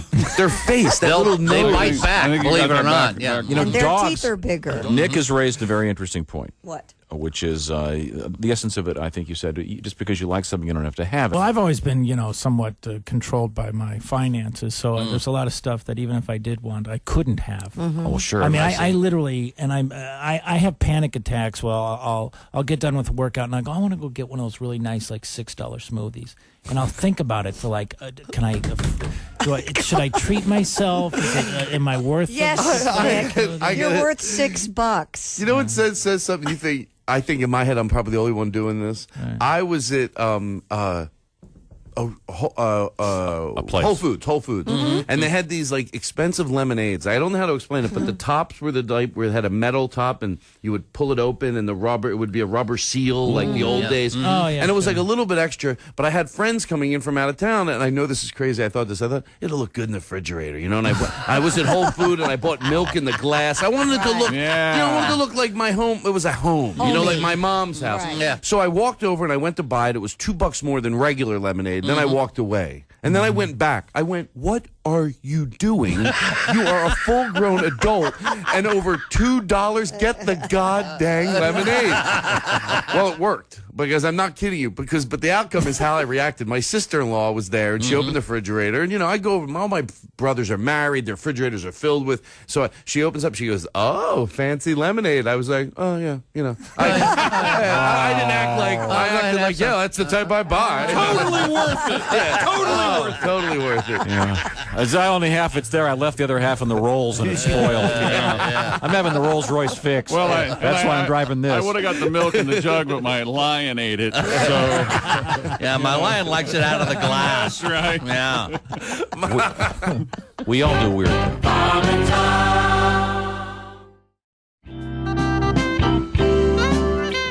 Here's why I like soccer now. I love to see our soccer team lose, not because I'm against them, but because I love to see the look of disappointment in all these fake bandwagon fans. I was in the airport when Landon Donovan and the boys lost. And people were in the airport crying. And we're just so proud of them. We love our soccer team. Really, name 3 players. How true? Just say you like soccer. First of all, we shouldn't even have a soccer team. We should have soccer players, but our national team's only function should be to go to other countries and allow them to stomp us, because they can't beat us in anything else. We go to every other country. We take their best athletes in all their other sports. Soccer is the only thing they still have a shot at beating us in. Why would you steal that country's joy? We still have fun. We still have porn and other things that make us happy.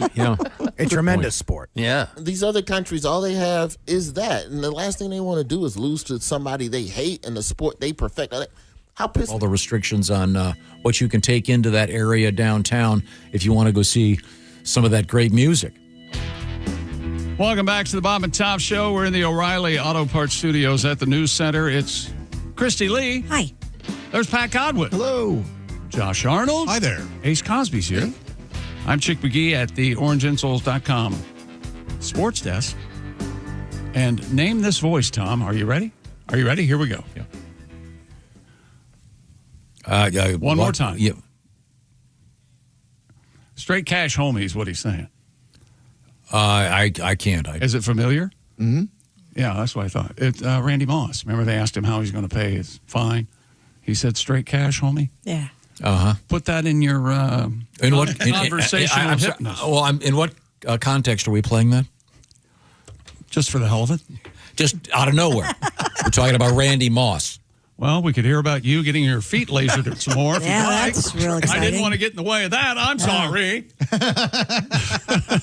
So we're just going to random. Is this a new feature? Random sound? Are you ready for some football? Are you ready for some football? That's George W. Bush. That's exactly right. Okay. You got How more? about this one? Oh. Do you remember the diddling championship? Hey. That was in Scotland, right? Oh, yeah. Yeah. Oh, yeah. I like that. He hits himself in the head. Well, that's He got can't to stand be it. Tex Avery. Oh, yeah. It's the old howling wolf. That's right. Okay. You remember this one? Well, thank you very much. Do Okay. you have we a have history? we're going to have to squeeze it in. You better hurry. Me? You have the history. You have the history. Go, Daddy, go. I need the music. Oh. Thank you. The music was taken away from me. Well, you were It's gone abusing it. now. I was abusing it. I'm sorry. You had proven I you're was, responsible. I was sick about it. 1867. Yes. The United States of America bought something, Christy, for $7.2 million. What was it? Who'd they buy it from? Louisiana Purchase from France? Not even close. Oh, come on. Was this that would have been my Seward's guess. Folly? Yes, they bought Alaska. Oh. For $7.2 million, I did the math. Roughly, that'd be about $110 million today. Not a bad deal. That isn't a bad deal. I'm especially surprised. with all that oil. I hear Putin wants it back. Oh. He wants everything back. I shouldn't ask That guy just can't get enough. I shouldn't ask this because I don't know the answer, but $110 million today for Alaska or a penthouse apartment or a penthouse townhome in New York City. Yeah. Wouldn't it be about the same? Man, it sure seems like it. right? I don't think 110 to get you the penthouse. Okay. Yeah, right. Yeah. Yeah. Well, That's a good investment, real estate. I'd buy that. God ain't making no more land, Right. Tom. That's right. That's right. I understand. The way the world's warming, Alaska could be the new Florida. We don't know. Global warming. Listen. Go over here. Take it easy over there, Greta. Whatever, boomer. Take it easy. Take it easy, Greta. Thank you very much, Josh. I think if it were going up for bids now, Bezos would buy it. Yeah. Probably. Rename it Alexa. Okay. Ooh, that's bad. We're not going to do that one. That's not. Well, now you have to go back. The new rule is you have to go back and tell us what you skipped. Unless it's like a genocide thing, then of course. No, it's a failed assassination attempt. Did anybody ever find the word assassination humorous because it's got the word ass in it twice, or is Was it it just Ford me? and Squeaky Fromm? No, it was Hank Lade Jr.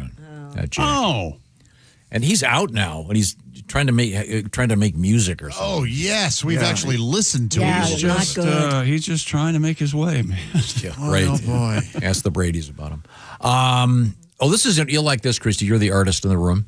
Vincent we call him Van Gogh. Van Huff. Or Van Huff. Go. Cut a zero.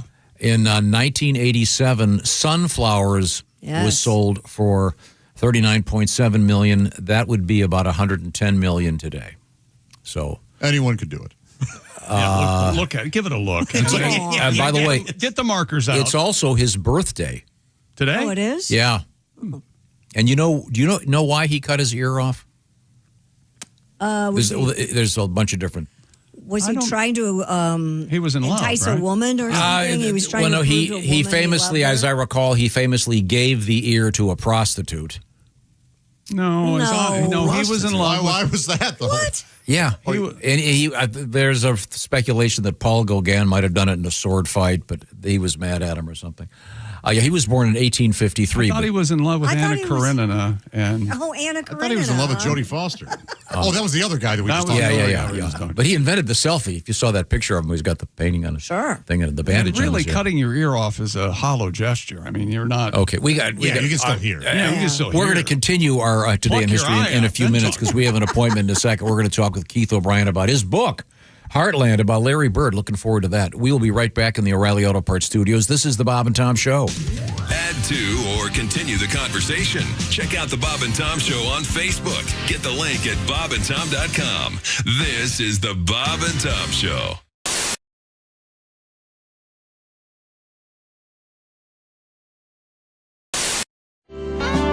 Tell us more about scatting.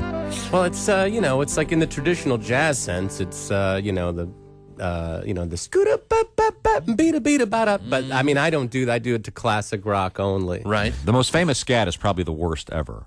Of Frank Sinatra. Frank Sinatra, a great artist, but the doobie, one of the worst, absolutely terrible Right. scats. But yeah, but I mean, it's hard. Like if you're in the car and you're listening to Led Zeppelin, it's hard not to do the bow bow bam doom cat cat doom bam bum bam bum bam down down doom cat cat doo. So brilliant. Yeah, sure. Yeah. So I've got the notoriety came from the AC/DC, which really took sale, which is the. Dum dum dum dum dum be-doo bad way on all dum dum dum dum pa-doom pa-doom pa-doom pa-doom brilliant. be-doo bad way on all and my girlfriend's like, most people sing the lyrics. That's true. Okay, I Staring can out the scat window. Amos Moses by Jerry Reed. Oh, Please. yeah. Let's hear it. Please. Bow, bow, bow, bow, ding, bow, bow, bow, bow, ding, bow, bow, bow, Well,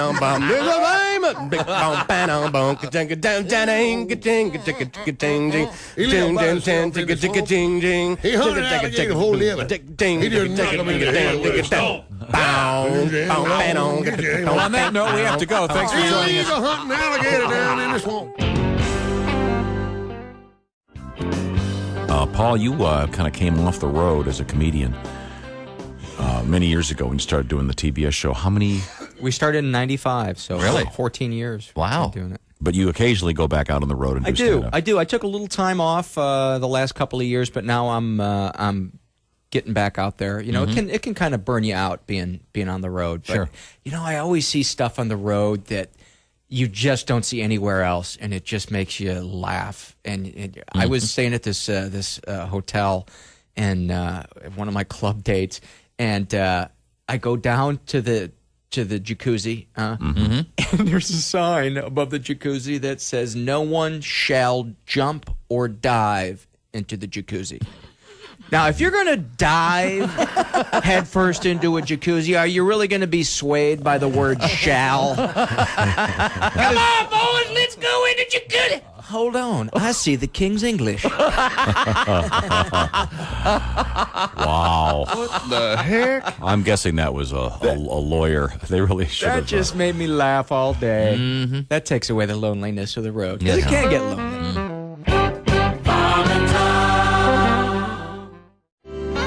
Yeah, I don't know. I'm just getting old. I'm not doing this gracefully. I hate technology. I hate any kind of change. Have you seen this commercial for a car where they say the car can actually anticipate when you're going to have a wreck? The car can predict when I guess they got some kind of computer on board. Right. I thought, if that was really true, as soon as I hand the keys to my son, the damn airbags would go off. You know what I mean? But it's not all this technology. Like I'm sure you guys probably have this. I just don't understand if this like MySpace and Facebook. Oh yeah, Twitter. I just don't. I don't understand the concept. Can you imagine being in a mall and going up to a complete stranger and going, "Psst, could I be your friend?" Denied. You be denied bail. That should be denied. And young people out there, I'm not saying I'm right. I know this is old man cranky talk. I really do. But I just don't understand. I see all these young college kids getting tattoos with like Chinese characters on their arm. Yeah. You think there's college kids in China getting "Get her done" tattooed on their arms? I find that unlikely, don't you? That's very possible. Now, this you don't have to be old or cranky for this to make you mad, but this is making me nuts. Have you noticed how lately when you call these tech support things, in my case, I was calling my credit card, but one of these 1-800 things, we know this has been outsourced for a while, but sure. Remember in the beginning, how they try to pretend like they're American? Oh, Remember yeah. that? They'd say, "Well, my name is Sean." You go, "Yeah, how's the weather in Calcutta today, Sean?" But now they don't even care. Have you noticed that? I mean, I'm serious. I called the other day, and the guy just told me his an Indian name, and when they put me on hold, they're playing Ravi Shankar. They didn't bother to hide it at all, and I was getting so frustrated because I wasn't getting anything done. I kept saying, "Excuse me, I'm sorry. What was that? Please, excuse me." Could repeat that. And here's what I want you guys to do. It was a lot of fun for me. Maybe we'll start a movement. I started mumbling on purpose, like Boomhauer from King of the Hill or Gabby Hayes. I started going, "Yeah, they damn well some make up a thing in there, put someone down on him." He goes, "Excuse me, what?" I said, "Yeah, how do you like it, up, Boom? Huh? Try that on for size." You think you lost money in investing. My whole people lost money in investing. Bernie Madoff came along and set us back 10,000 years. I hate that guy so much. I hate Bernie Madoff so much. Not for what he did, because I don't care about the rich. I hope they lose their money. But no, for how he looked physically. Did he have to look so Jewish while he was doing that? He's already the image of a Jew that's in every redneck's paranoid mind's eye, just some crook-nosed Jew on top of a pile of gold coins, swimming in it like Scrooge McDuck. Like, I'm going to take the Gentiles' money. Like, I always trip out when I see somebody that so fully embodies a stereotype like Bernie Madoff did. Like, when you see a nerd who's actually wearing a pocket protector, like, they don't even make pocket protectors anymore. Believe me, I know. That guy had to go out and hand mold the plastic resin that fit into his nerdy little pocket. Or when you're driving in traffic and somebody cuts you off and you look into the car and it is, in fact, an Asian woman, you're like, are you kidding me?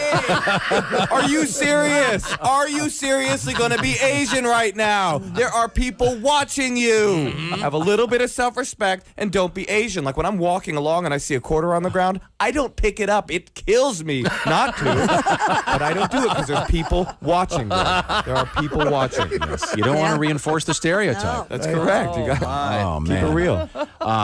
Moshe Kasher is our guest. I live in L.A. now. I live in and you live near Hollywood. I live across the street from a 99-cent store because comedy makes dreams come true. Yes. Yeah, they now sell a 99-cent pregnancy test. Have you seen that? No. Yeah. How bad does one's life have to be? Like, how far down the socioeconomic ladder do you need to flop before the 99-cent pregnancy test seems like a viable health option? The 99-cent pregnancy test when you kinda have to know. Around if you please. Hey, welcome back to the Bob and Tom Show in the O'Reilly Auto Parts Studios. Christy Lee at the news desk. Hello. Hello. There's Pat Godwin. Hey, Chick. Hello, Pat. There's Josh Arnold. Hi there. Hi there. Yeah. There's Ace Cosby. Howdy. Howdy. Howdy doody. I'm Chick McGee. Right this way, Mr. Doody. I'm at the orangeinsoles.com sports desk. Hello, Tom. Speaking of sports, I think we're going to get hooked up via electricity. There he is. Look at that guy. It's the very fine writer Keith O'Brien joining us. Keith has a great new book out called Heartland, A Forgotten Place, An Impossible Dream, and the Miracle of Larry Bird. Hello, Keith. Thanks for taking the time to talk to us. Good morning. Thanks for having me. This book is really comprehensive, detailing pretty much the era of Larry before he becomes an NBA player and the complications and the difficulties. I guess everybody kind of knows Larry Bird left Bobby Knight. And can you pick it up right there? What happened? What happened with Coach Knight? I know you detail it in the book. Yeah, well, as you said, Tom, Heartland is an origin story. This narrative unfolds between 1973 and 1979. Everything else for me is essentially epilogue material. It's the story of how Larry Bird became Larry Bird. And you're right, there are all these twists and turns. And one of them certainly is that moment with Bobby Knight. Sports fans will know, Bird was a big star at Springs Valley High School in French Lick, Indiana. He's recruited by a handful of Midwestern schools, signs with Bobby Knight at Indiana, and lasts all of 3 weeks on campus in the late summer of '74. And I pinpointed the exact day when Bird leaves. It's Friday, September 13th, 1974. Bird has spent 3 weeks on campus feeling poor, feeling lost, bewildered on this enormous campus, 15 times the size of French Lick, feeling sort of unwanted in this Hoosier locker room. And basketball fans will know, that Hoosier team without Bird is going to go 63-1 over the next two seasons. They're going to lose one game. Bobby Knight, his two big mistakes are, number one, he hasn't taken a moment to get to know Larry Bird. He doesn't know him at all as a person. He doesn't know what he needs at all. And the second thing that brings down Bobby Knight in this moment is the thing that brings down lots of great men. It's hubris. Knight knows that team is good. He's not really sure what he has in this Larry Bird character from this little town, French Lick, Indiana.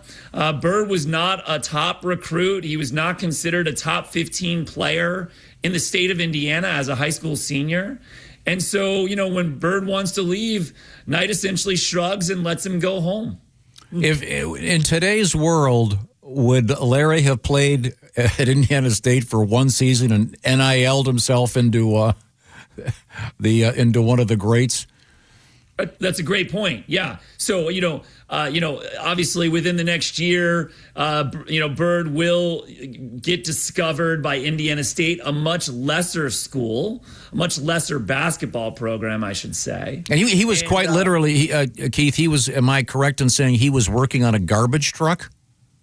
Yeah, he was working on a garbage truck in the spring of 1975, but it's even darker than that. I mean, Bird was telling people in that moment that he wasn't going back to college. He was done. And, I learned one thing about Bird, lots of things, but one thing I learned about Bird over the course of writing this book is that, Bird only says things that he means. He doesn't say things for drama. He doesn't say things for effect. He's telling everybody he's done. He's not going back to school. And so, he's essentially, happy working on this truck, working for the street department there in French Lick. And it is this down on his luck coach at Indiana State, a man named Bill Hodges, a journeyman assistant coach, who goes down there looking for Bird. And so, back to your original question, Tom, in 2026, could a talent like Bird in rural America sort of slip through the cracks and end up at a lesser, smaller program like Indiana State? Yes, that could still happen. And that kid would sign for, an NIL deal of $10,000 or maybe 20 max. But, in that first season that Bird will play at Indiana State, he proves everybody wrong, proves Bobby Knight wrong, and he averages 30 points a game. And in today's world, a freshman or first-year player who averages 30 points a game and on an NIL deal of $20,000 is going to turn that one in for an NIL deal of $2 million at Notre Dame or Ohio State or Duke or UCLA. Bird would have been gone. And then there is no Cinderella story 2 years later. There is no miracle run. There is no Bird magic game. All of it's different. Yeah. Once again, let me introduce our guest. We're talking with Keith O'Brien, and he has gone to great lengths. The footnotes of this book go on for 50 pages. Keith O'Brien's book is called Heartland.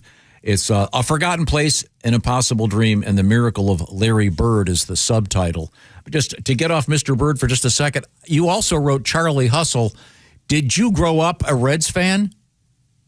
I did, yeah. Born and raised in Cincinnati, come of age there, in the 80s. I'm too young to remember the Big Red Machine years of 75, 76. I'm alive, but no memory of it. But I remember everything about the 80s. I remember, how it felt when Pete Rose got traded back to the Reds in the summer of 84. I remember, where I was standing when Rose set the all-time hit record in September of 85. And I remember all the feelings that I think a lot of us felt in 1989 when the gambling allegations emerged. So I'm a Reds fan, so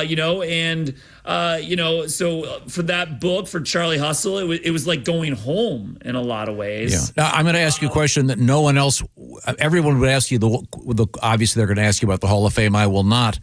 I noted in your bio you have 2 dogs. Do either of your dogs or your children have names based on sports heroes? No. My dogs are named Hawkeye and Elvis. I had an Elvis. My dog is named Dungy, one of my dogs, after the great coach. I just thought maybe with all your sports fandom, you'd have dogs named Charlie and Larry. But I'm sorry. No. Yeah, my wife would never tolerate that, Tom. Never. Yeah, okay. Back to I just wanted to ask you a little bit about. Did you ever get to meet Charlie Hustle himself? I did. I managed to do 27 hours of recorded interviews with Pete Rose before he stopped calling me back, before he shut down on me. So I did meet him, sat across, a table from him for hours and hours. Yeah, I've met him a couple times too. He was always real nice to me, but I wasn't trying to get to the heart of Charlie Hustle. Let's get back to the current book because we're talking basketball season. Heartland is the book, and it's about Larry Bird in that era from 73 to 80-ish, and the great run and Indiana State versus Michigan State. It's an amazing amount of effort that you put into this. When you're doing this, do you have a regular gig? I mean, do you have like a regular job with health insurance, or do you just have to say, well, I'm going to do this and hang out for 2 years working on it? So yeah, I'm a professional journalist and author at this point. This is my full-time job. I'm very blessed to have it. So when I'm working on the project, I'm all in essentially. Now, real quick, in these days of interviews, like we're talking to you via Zoom, is this now part of one of the arrows you have in your quiver, or do you have to travel everywhere? And do you like talking to folks in person? How does that work? I'll do phone interviews. I'll do Zoom interviews, but you can't replace boots on the ground. For this book, I spent weeks in Indiana, weeks in Terre Haute, French Lick, little towns across the states where folks live who were part of this moment in 1979. And, as you indicated, Tom, I mean, there's a ton of interviews that went into the book, couldn't have done it without that. But there's a lot of other research that went into it too. I spent days and days, hours and hours in little libraries across the state. Unearthed documents, memos, letters, diaries, journals that people have never utilized before to try to tell this story. And, I needed to do that because, Larry Bird wasn't participating with me for this book. So I had to go deep an interview and find things that hadn't been found before in order to tell the story. What's the one thing, and just that we got about 2 minutes here, what's the one thing I know that Larry is a very private guy. I totally get that. What is the one thing that you learned about him, or a couple things that people don't know about Larry Bird? Well, I mentioned one before. I do think he nearly slips away forever in 1974-75. When he leaves Indiana, there is a good chance that we never know his name at that point. And were it not for Bill Hodges, that down-on-his-luck assistant coach at Indiana State, who goes down there looking for him and really goes to great lengths to convince him to come back to college, were it not for him, I don't know that we know his name. That's number one. Number two, you said it. Everybody knows he's private. Everybody knows he's a bit prickly. That was true in the 1970s as well. What I also learned is that Bird can be fiercely loyal. Fiercely loyal to those around him. And, some of the most powerful parts of this narrative to me is what happens after 1979, what happens after that Bird Magic game. Bird has quietly done things over the years for his teammates on that Miracle Indiana State team that he's asked no publicity for, but really sort of changed, their lives, helped them in ways that we don't know. This moment was just so big. I mean, this is a great tournament we're watching right now. A lot of people, were thrilled by that outcome last night. UConn, Duke, that buzzer beater. It's incredible. But there are no Cinderella stories in this tournament.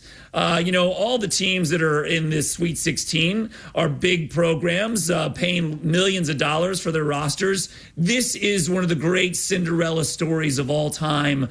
That's the story that I'm telling in this book. It's a great story. We're talking once again, Keith O'Brien. The book is once again called Heartland. It's about Larry Bird. I'm sorry, I do have one last question that we don't have time for. Hoosiers is always considered to be one of the great sports movies of all times.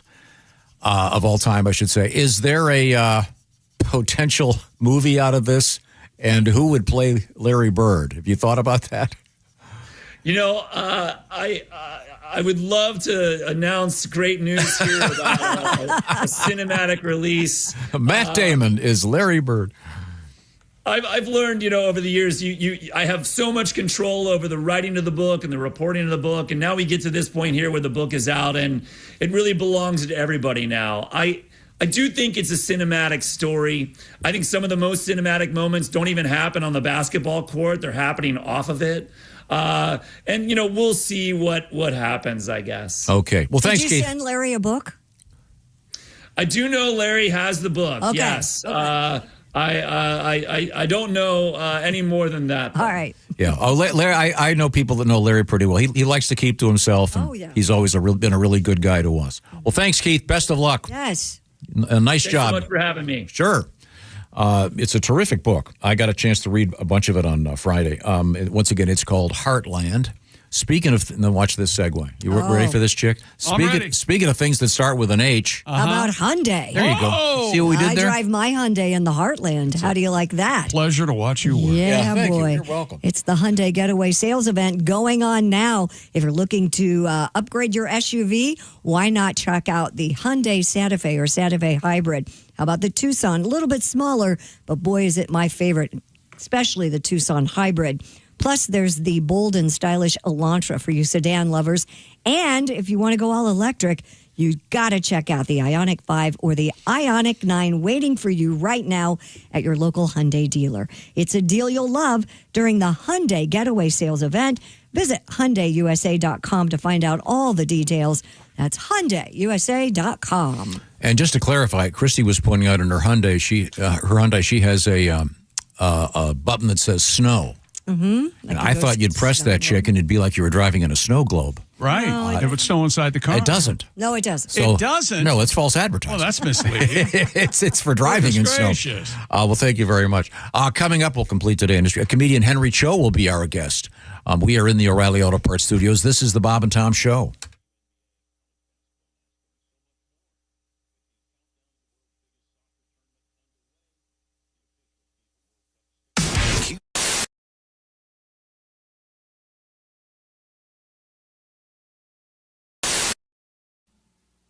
Screen Door Productions presents A Day at Fergler's Hardware.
One of my favorite things you've ever discussed in the show, and if you wouldn't mind maybe doing a little bit of this for me, you have talked about marriage on this show to the point that we actually get requests all the time. Well, good. For people to hear your little discussion about this, which is brilliant. And I don't want to give away any of it, but would you mind relating a little bit? You know what I'm talking about?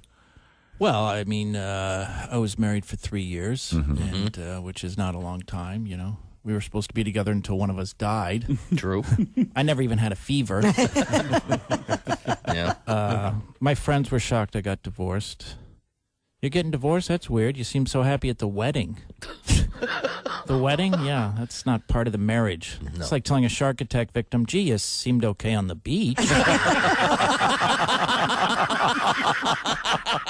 And to speak to Christy's point, you know, my wife felt I was too down, I was too negative. Oh, this divorce should help. Yeah, there you go. She said I had changed. You know, you didn't used to be like this. If I'd known going to be like this, I never would have gone to bed with you. Hey, guess why I didn't tell you?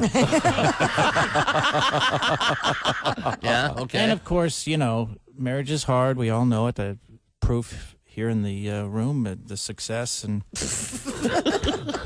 Hey. Einstein. Gotcha. Marriage is so hard. Einstein got divorced. Yeah. Albert Einstein, it's unbelievable. Yes. Yeah, Albert Einstein, arguably the most intelligent man who ever lived, got divorced. They should tell you that before you get married. It shouldn't be, do you love her? Do you want to spend the rest of your life with her? It should be, do you think you're smarter than Einstein? And there you have it. Yeah. Nick Griffin, ladies and gentlemen.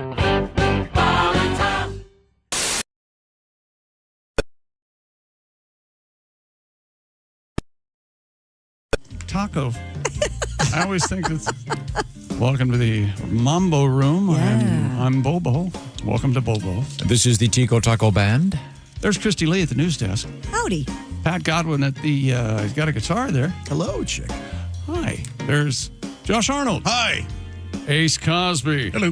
I'm Chick McGee at the OrangeInsoles.com sports desk. Remember, they are orange. Hello, Tom. I always think you're saying orange insults. Orange insults? Yeah, like, hey, your mother's orange. No, you take that back. She was yellow and stood out in the sun too long.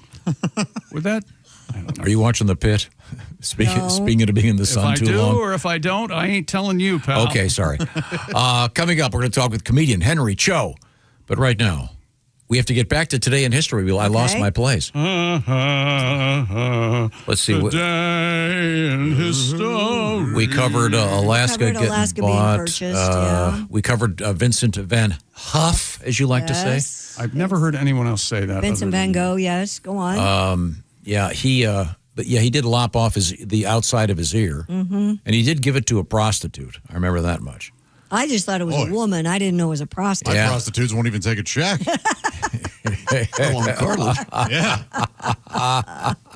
And he didn't get famous until after he was dead. Right.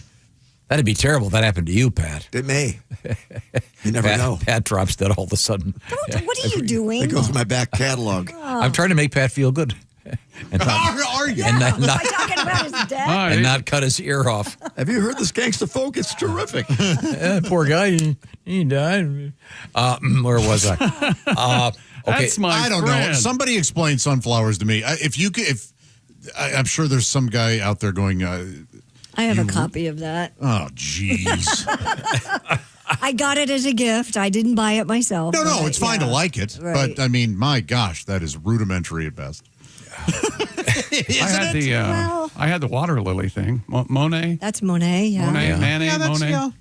I Do lost you like that? I have trouble with art. Lost That's that the whole in thing. divorce. And I've taken a couple different art classes, and I fought with my professor every time. So you have no art appreciation is what you're telling us. I appreciate Dogs art. playing poker. That's what you like. I love dogs playing poker. Did you know there are, I'm going to say, 60 different dogs playing poker? There's a whole series. Yeah, there's like a real... And did you know that they've been I thought that was like some joke from the 50s from Mad Magazine. No, it's been around for like 100 years, Yep. and they're very valuable. Yep. Original. Original, of there course. are multiple sunflowers by Van Gogh. Like, not just one. You sure? Well, Yes. Well, there's 1, 2, 3, 4. There 1 through he 39. painted Painted the countryside a lot. Yeah, well, There's I mean, haystacks. There's Don't quit your farms. day job, buddy. Back to farming or whatever. How do you feel about sculpture? You like sculpture? Like a good If they got big boobs and stuff. really. So you're. Wait. Sometimes you can see their weenie. That's fine. Okay, I'm going to give you an audio hint here to get off topic of art. Nothing funnier than a porcelain penis. Here we go. That. Let's see now. Let's go with this one here. This is your hint. It's somebody's birthday.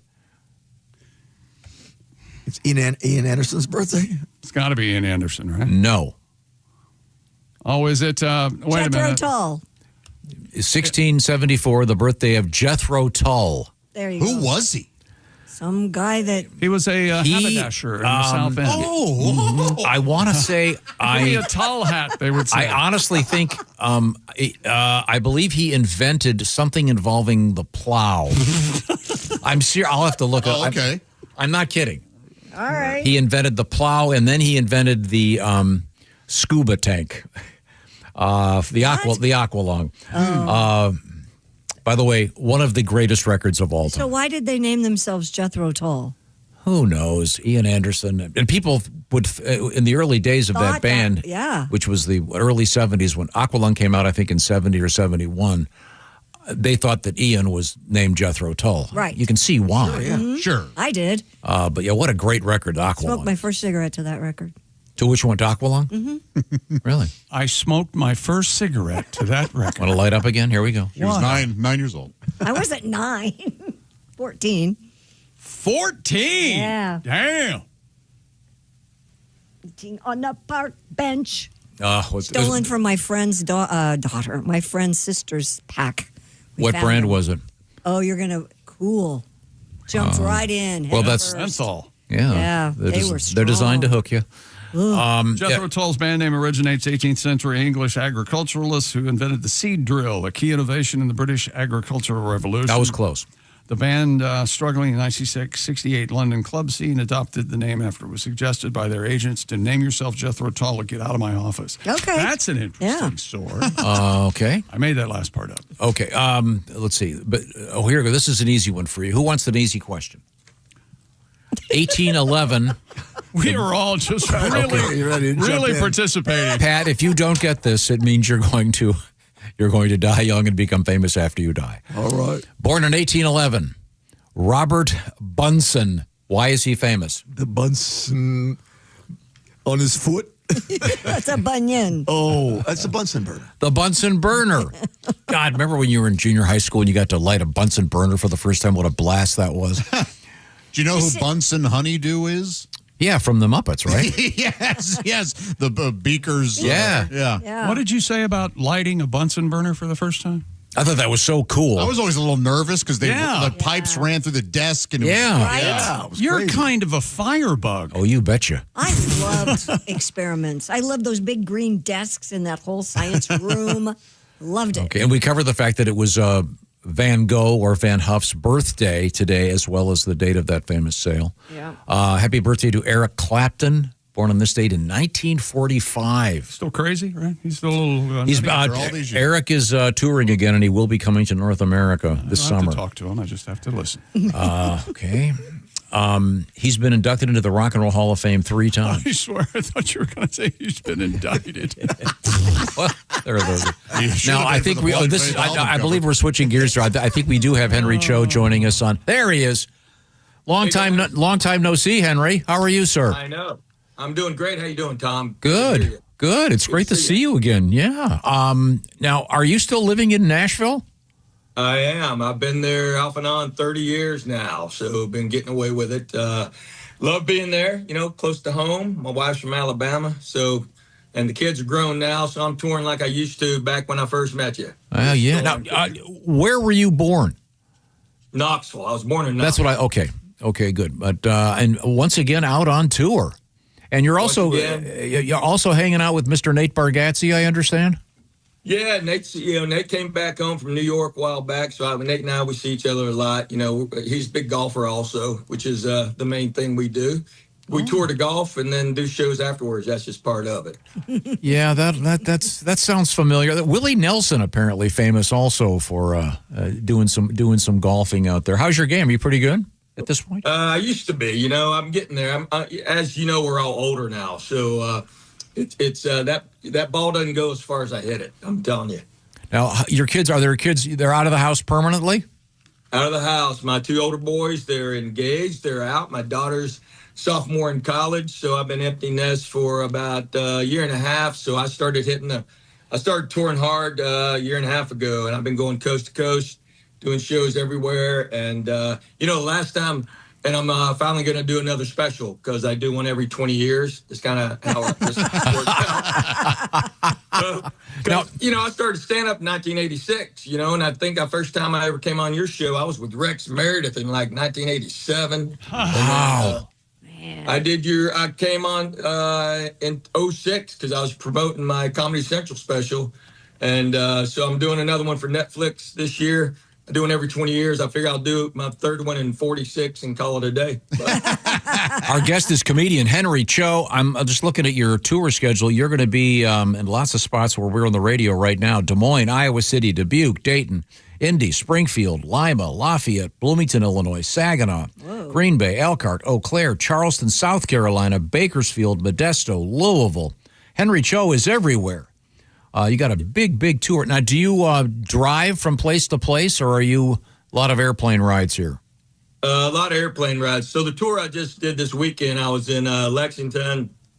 Actually, I was in Owensboro Thursday, Lexington Friday. We sold out Lexington, so we added a show on Sunday, and I had to go to Charleston, West Virginia in between. So it was like 2 hours and change each drive. So I drove up from Nashville to Owensboro, and we drove across Kentucky, driving back. Flying right now is crazy, so I was really thankful that this week was a big drive. And then, I take a bus if I have to, but it's just me and another guy, so flying's easy. And if we can get somewhere central with an airport, and then we kind of go from there. I noticed that you're playing the Galois Theater in Springfield June 5th. Our friend Greg Warren is playing that coming up on April 11th, and I hope they've been able to clean the place up after his comedy. Just people will start throwing things. And that's hilarious. Yeah, I haven't been to Springfield in forever. There used to be a comedy club off the wall.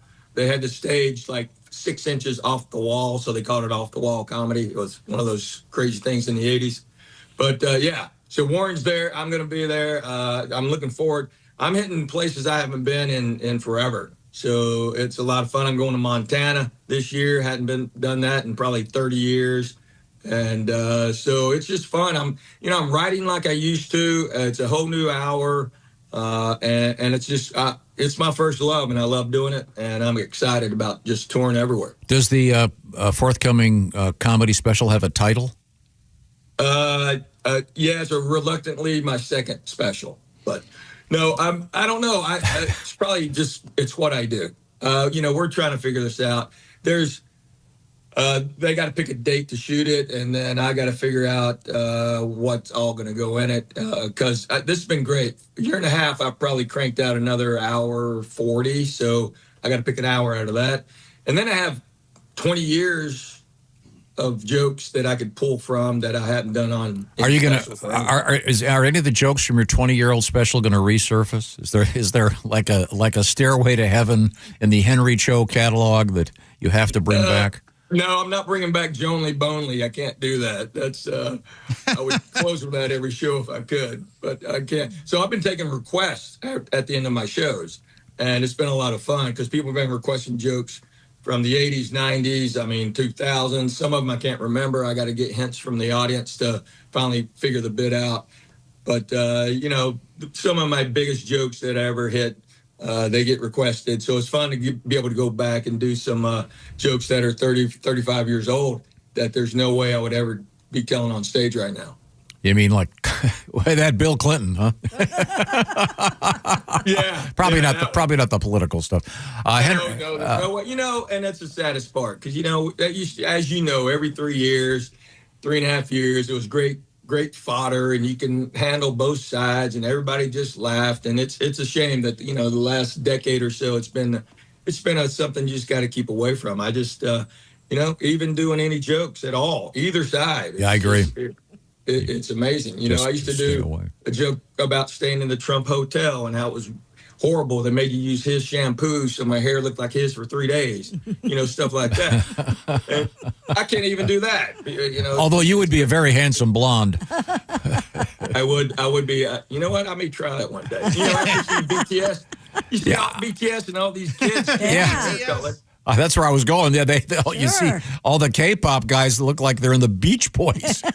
Well, Henry, we got to go. Henry Cho, stand-up comedian, veteran stand-up comedian, a huge tour, and we'll set up some links so you can find Henry when he's somewhere near you. Henry, thanks for taking the time. Hey, thanks for having me, Tom. It may be I was Korean when Korean wasn't cool. That may be. Okay. That's actually pretty good. I like that. Thanks, Henry. Okay, now, Christy, what have you got coming up? We got a naked woman attacking somebody in Pittsburgh. Whoa! We have a she's naked in a grocery store, right? Yeah. Well, I wasn't going to. Okay. I mean, that's just... Yeah. Over there by the melons? Yeah. Am I right, Doc? Oh, yeah. Actually, apparently she's over by the bushes. She needed depilatory? Hey, babe, cut that back. You got Willie Nelson between your legs? What's happening down there? Right now, I want to ask you about your credit cards. Hello. Those credit cards, do you open up that thing at the end of the month and go, wait a minute, I owe them a lot of money, and it seems like it's getting bigger and bigger. That's because the credit card companies, it's perfectly legal for them to charge you upwards of 20% interest on that money you don't have the cash to pay back right now. Here's something interesting. The folks from American Financing were running some numbers for me, and they said that, first of all, the average house in the United States is probably worth a lot more than it was just a few years ago, which means you may have a lot more equity in that house than you think. And so they ran some numbers, and they found out, for example, they can save their customers average $800 a month on a mortgage payment, and they can put some cash back in your pocket. The idea here is to pay off those credit cards with that high interest rate, and then you can move forward with a lower mortgage payment. They've got some interesting stuff going on right now. They know the details, but if you if you do own your home, this may be something that could be very helpful for you. Talk to the professionals, and you can just give them a call at 866-889-2611. I know it's hard to remember a phone number when I say it on the radio, so I can just tell you to go to AmericanFinancing.net. And if you add the /Bob and Tom, they'll know we sent you. Once again, AmericanFinancing.net. NMLS 182334, NMLSConsumerAccess.org. APR for rates in the 5 start at 6.196% for well-qualified borrowers. Call 866-889-2611 for details about credit costs and terms. Visit AmericanFinancing.net /Bob and Tom. This is the Bob and Tom Show.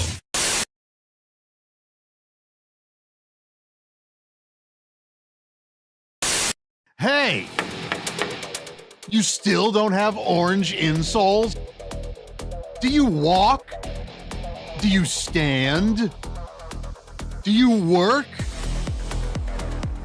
Then, buddy, your feet are losing the war every single day. Your arches go flat. Your heels scream. Your knees pop like popcorn. But wait.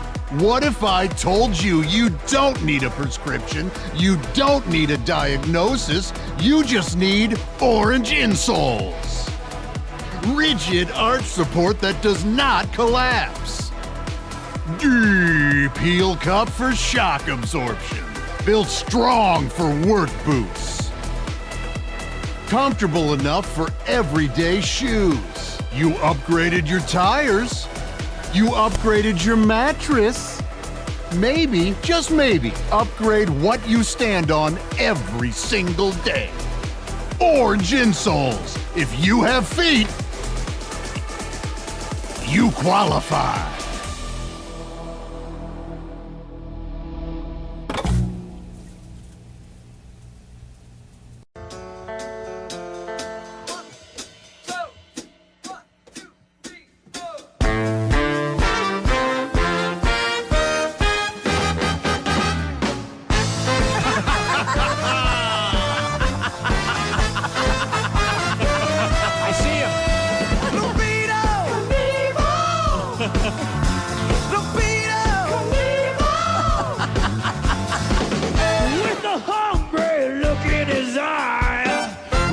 flies upper up into the sky. Jumping bones across gaping holes. There are devil dogs and yodels on the canyon floor. Making way. Atomic wedge speedo. He ain't afraid to say he's bringing Harry back. Heart attack. Libido. I said libido. La la la la la la la libido. Well, fuck your RPM. Along the way, he's making new friends. Adrenaline running high. I got a rocket strapped to my side. Don't back away. Never play it safe. No, no, no. He ain't afraid to say he's bringing Harry back. Heart attack. Libido. I said libido.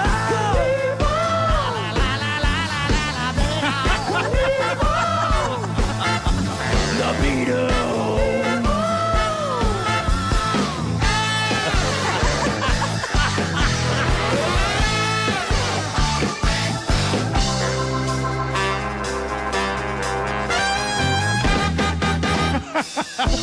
I brought my helmet.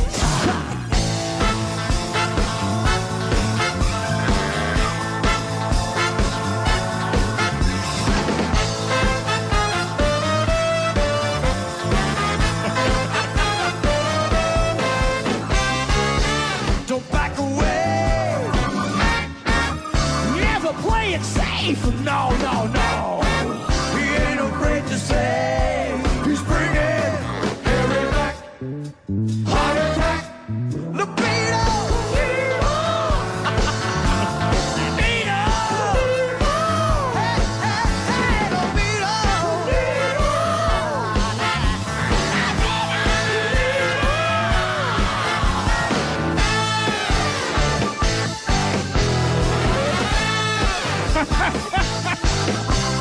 Libido Knievel, Scott Baio, sexual stuntman, at your service.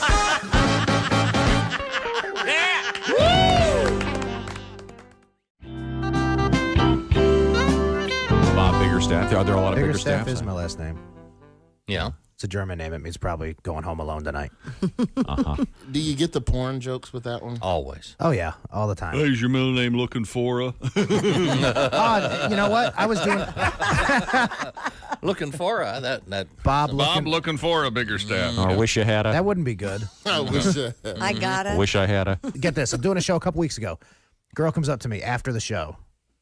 She's like, wow. Yeah, hot chick. Amazing. Yeah. I know. Yeah. Play along. Yeah. Then what happened? She's like, Biggerstaff. She goes, that's my last name too. And she shows me her license. Right? She's like, we've got to be related. She's like, we're gonna party tonight. Oh yeah. And one of the other comedians is like, hey man, I think you got a shot with her. I'm like, Your long lost. I don't know. You know, when the conversation starts with "we've got to be related," probably not going to end with me having sex with her. Yeah, probably not. I'm going to try. Sure. Yeah, because you're a guy. I just Sure. Right. I know how these things end. Yeah, I know. Yeah. Stay positive. Yeah, first cousin or not. Yeah. that's I'm a going for myth. it. Yeah. Oh, yeah. Now, Roy Wood Jr., you are a junior, obviously. Yes. When you went into showbiz in the beginning, you had the option of going with Roy Wood or going with the Roy Wood Jr. I started in '98, and that was like the back end of the Def Jam boom and the comic view boom for black comedy. So every black comic was named after food or like, their name was a verb. Like, yeah. Give it up for tripping. Like, Tripping? yeah, tripping. You know, he be tripping. If I trip, then I'm tripping. Yeah. Give it up for Slappy. Like, I didn't want to be that. Wow. I'm not. Slappy Wood Jr. I often give it up for Slappy. Come on, Slappy Wood. And I mean, Slappy Wood. Yes. So, although Speaking of porn names. Hello, my name is Alexa. If you have a smart speaker. For more details. I recommend parking far away and walking in or Ubering. They'll be jacking up those prices. Oh, sorry. Welcome back to the Bob and Tom Show. We're in the O'Reilly Auto Parts Studios. Christy Lee, Pat Godwin, Josh Arnold, Ace Cosby. I'm Chick. I have a question for Tom. Yes, sir.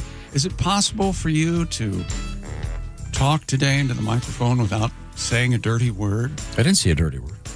Did I? Well, you've done it a lot. We haven't finished today in history. Well, okay then. So I'll try to keep it clean. Well, I think we've discussed Jethro Tull. We've discussed Vincent van Gogh, or as Christy says, Vincent van Gogh. Don't say that. Don't say anything anymore. No. Okay, happy birthday, 1962. How about that? She doesn't say anything anymore. And who do you think whose fault is that? It's your fault. Don't you dare say I've done something good in life. Happy birthday, Stanley Kirk Burrell. Anyone? Ty Burrell? No, but like MC Hammer? Yes. Yeah. 1962, MC Hammer. Will those parachute pants ever come back? Oh, man, I hope so. We're really comfortable. So comfortable. Yeah. That's kind of the one. It's Hammer Time is still funny. Like if, you're down, you just tell yourself, hey, it's Hammer Time. It's a great song. You kick it up a notch. Yes. Do you suppose, I guess he probably spends a lot of people come up to him and look at their watch and go, hey, by the way, it's Hammer Time. He's in a new commercial. I think it's Geico, I think. Oh, I saw that peripherally. Right, yeah. That actually is him? I haven't seen it. That's him. Yeah. Okay, good. Yeah. I don't know what he's doing, but he's saying it's Hammer Time a lot. Yeah. He could be on a home repair show or something, now that I think about it. Yeah. Rock the Block or something? Happy birthday, Tracy Chapman, born in 1964, the great song Fast Car. Mm-hmm. She's writing a sequel that involves a hybrid. Interestingly enough, just trying to keep up with the times. Yeah. Is that right? Barely hear it when I drive around. Quiet car. Pretty good song. Okay, I've always had a problem with this guy. Ahead, make fun. Born in 1964, Ian Ziering. Yeah, me too. Yeah. From Beverly Hills. Now, how many Emmys, Oscars did he win? I don't know. Overlooked for the Sharknado franchise. He kind of started that. Was that his idea? I don't think it was his idea, but he was there. He was the face of it. Yes, indeed. Yeah. You just have to spend every waking moment telling people no, it's pronounced Ian. Ugh. Yeah, that'd get old. What's the source story on that? That's got to be pretty. It's his name. He wanted to stand out in Hollywood, maybe? The story on it is you do this with everybody's name. If it doesn't pass your muster, you get irked. Oh, thank you, Chike. See? Happy birthday. Secretariat. Oh, Big Red. Yeah. That was a horse, right? Secretariat had on him about doesn't Secretariat 18 inches long. Has the track records at all three of those tracks still, right? And by the way, we refer to that horse now as administrative assistant. If you watch Secretariat, was it the Derby or whichever one he won by he was in another time zone by the second. The second horse. Very it's serious amazing business. how many lengths. I don't know. See, that's another thing about horse racing.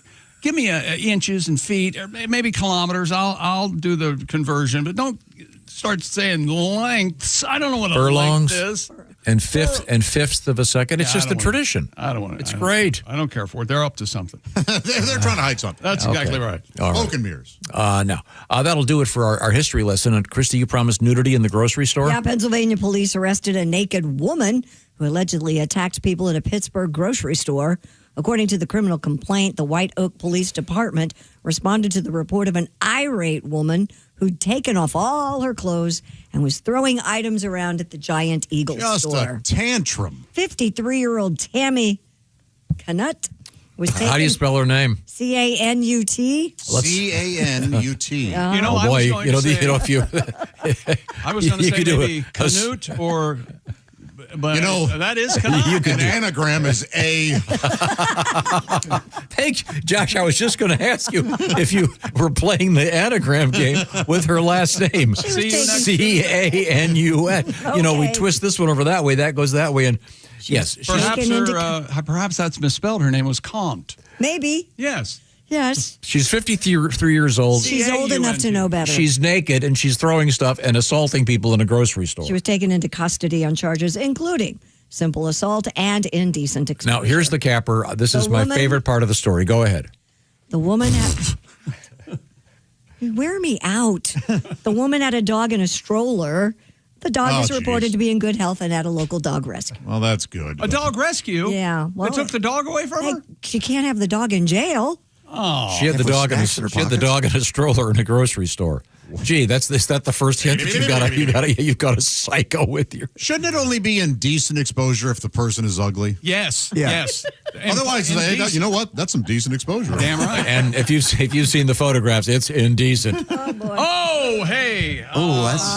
And she's clothed in that picture. Oh man. All right. By the way, you know what? I loved her in Misery.